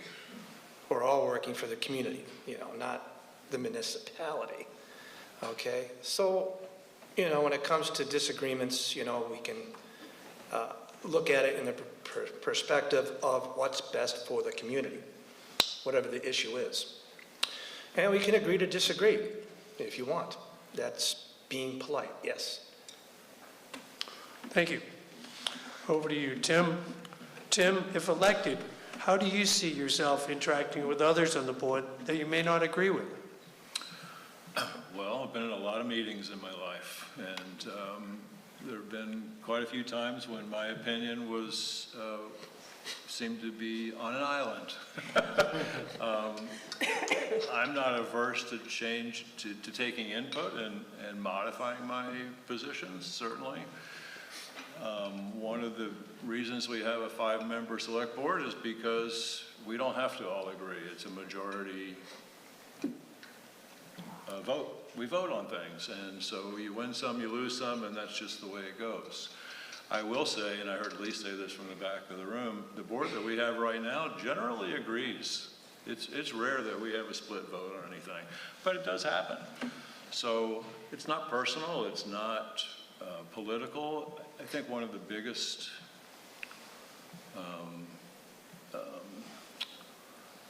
revelations for me being on the board is that politics, national politics, don't carry much weight on the town select board.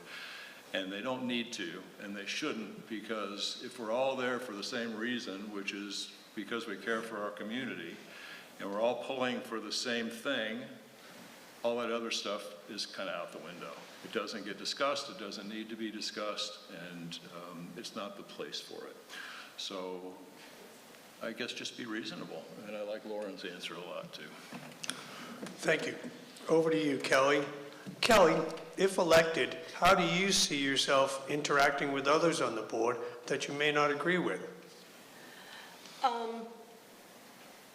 I guess I look at that, being on a board in general, to not go in with any preconceived notions. I mean, I might not know what I agree or disagree with anybody at the very beginning of something going on until I've heard all the pieces, heard all the, whether it's people coming from town that they're speaking, or whether it's stuff that we've got to look over legal paperwork and that type of thing. So I might not necessarily know where my position is until the actual end. And I've heard everything, and I'd be able to kind of weigh things and see exactly, how I kind of feel about that. But I do think, I've been on enough like teaching negotiations, and I've been on enough situations where you just really just need to be respectful. I think of just everybody else in the room, they're people, and they have a right to, feel the way that they do. So. Thank you. Arnie, if elected, how do you see yourself interacting with others on the board that you may not agree with? Over the years, I've always thought, and I still do, that I just treat everybody with respect and dignity. Everybody has a voice, everybody has a place in this community, and everybody should be included, whether I agree with them, whether I don't. It was said before, we're all here for the same reason, what's best for this town and what's best for the people in this town. And I think that carries through on the board, it carries through in life, and it carries through in communities all over. Some compassion and respect would go a long way in this country. And I think it shows on this board. It's always been that way, and I think it shows in this town also. Thank you. Over to you, Jerry. Jerry, if elected, how do you see yourself interacting with others on the board that you may not agree with? I mean, for me, it's simple. I want to echo pretty much what every other candidate up here said. I live my life every day by treating people the same, with respect. I believe everyone deserves that, especially in a small community. We all have different views on our personal beliefs and our politics. And, for me, that's always been something I believe remains within the four walls of my household. And that's not going to sway my decision, especially if I'm sitting on a board where I'm serving the community. Great. Thank you, and thank you all for that. Are there any other questions? Okay, go for it. We have another question. Linda Dyack, Chester. We live right in the village, so we see the village more than the folks that live around and out in the outer areas. Our village is dead from Saturday night until Wednesday morning. It's dead. And it's not the fault of the business owners there, nor the restaurants there. We do not have the population to support this, to support these industries or these establishments. We don't, I've heard a lot of comments that Chester is hard on business, it's impossible, et cetera, et cetera. One of the easiest moves we made was when we moved our business to Chester. It was a piece of cake. Everybody was so nice. Everybody was really helpful. What we couldn't do was move our equipment to Chester. We needed a concrete floor and three-phase power, that's all. We're light manufacturers, which is the kind of manufacturing towns want. We don't produce sewage, we don't use much water. We couldn't move our business here, the rest of our business. We're paying thousands of dollars every year to another town to, rent somewhere else. My question, I guess, and this is what I've been trying to make it a simple one-line question for you guys. What steps would you take to address our infrastructure situation other than passing it off to the Economic Committee? Thank you.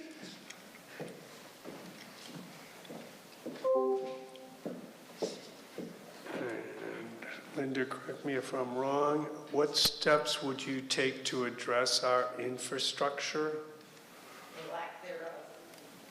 Or lack thereof, okay. Steve, I believe you're up first on this one. Thank you. Steve, what steps would you take to address our infrastructure or lack thereof? Well, this is a question that's close to home, Frank, because I've been in the trades a long time. My company's Chester Electric, and we put, my company, the three-phase power on this building because it was required. And first thing business will look for, other than location, is infrastructure. Is it adequate infrastructure? And infrastructure is your water, your sewer, your electric. You can even extend that notion to your bridges, your roads, your railroads, whatever. All your lumber companies have a railroad, whatever. I would, because we are on the cusp of having our infrastructure redone here, I would make that the sales pitch to attract business, wherever it's going, and there's a bit of growth.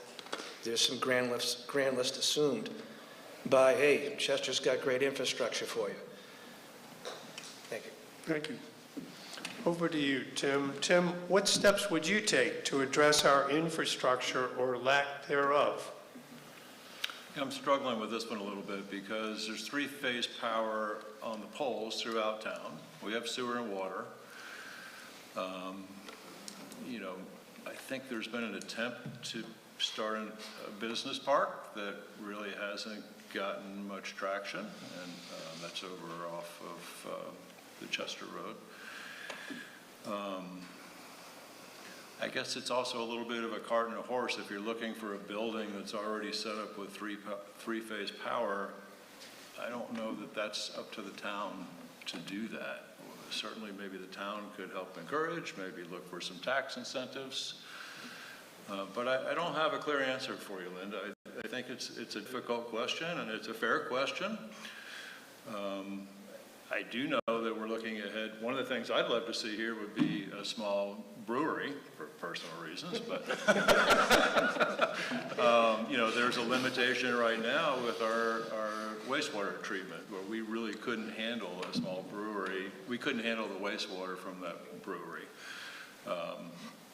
So that's something that's on the horizon, to upgrade our wastewater system. That's going to be a big ticket item, and I count on Julie to do some of her grant magic again to help us with that, which she's really good at. So I'm sorry, I can't sit here and say I have a solution for you. Thanks for bringing it up, though. Thank you. Over to you, Kelly. Kelly, what steps would you take to address our infrastructure or lack thereof? Well, when I first moved to Gassets, way back when, I could go down to the store in Gassets and gas up my car before work and get a gallon of milk, and kind of anything else, anything else I needed at that point. Kind of since then, in general, Gassets again has shrunk. And we've also gone through a bunch of this stuff up and down with the town over the years, number of years, with wanting to have all the business in the center of town. And I think that really did kind of do a number on some of people looking at doing different things besides inns and art galleries and stuff like that, which is all very nice. But I do think there needs to be an openness to different kinds of businesses to help grow that grand list, and, you know, just maybe thinking about it a little outside the box and listening to people who might want to come here. Thank you. Over to you, Arnie. Arnie, what steps would you take to address our infrastructure or lack thereof? I heard what you said, Linda, but I'm struggling a little bit understanding it. I know you said something about three-phase power and also a concrete floor, so maybe there's some zoning issues in there also. I'd be more than willing after this after our forum or some other day, to have a conversation with you so you could better explain it to me so I get a better grasp of really what the issue is or what the problem is there. I'm sorry I don't understand it quite this, but. I'm not supposed to speak out, but it's a difficult question because I can't really make it into. Well, then we'll have a conversations and then maybe you can help me understand because I'm struggling. Yep. I mean, I feel the same way about it, right?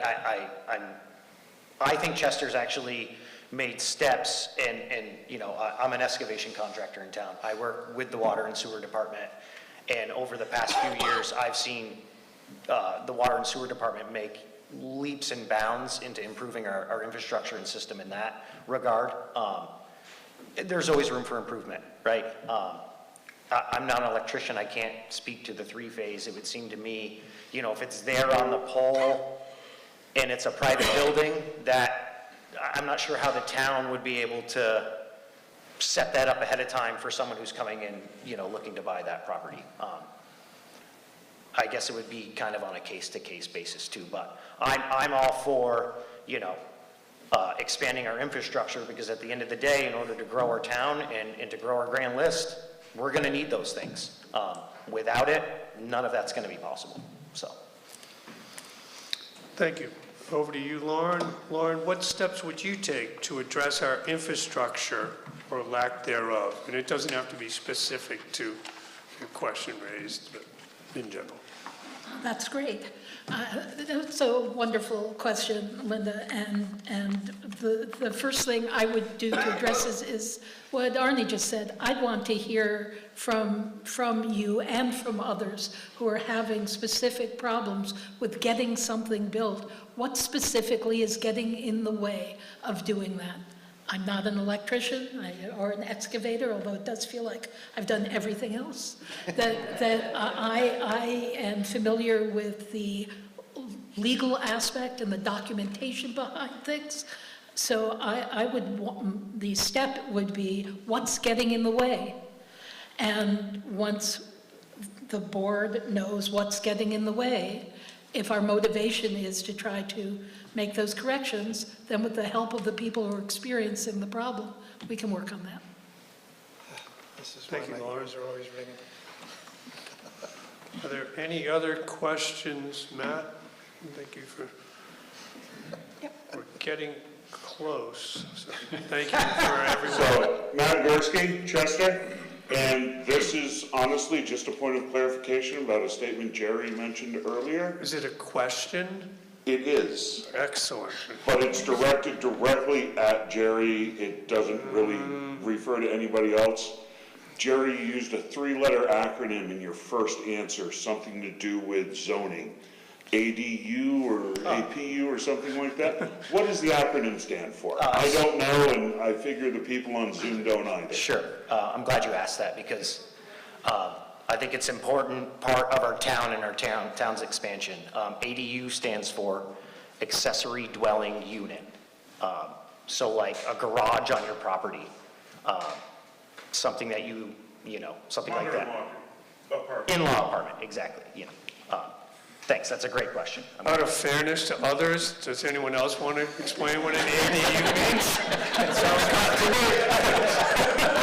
I do want to tell you that at 5 o'clock at the Housing Commission meeting, we had a line item addressing ADUs. Very good. So- Steve, anything about ADUs?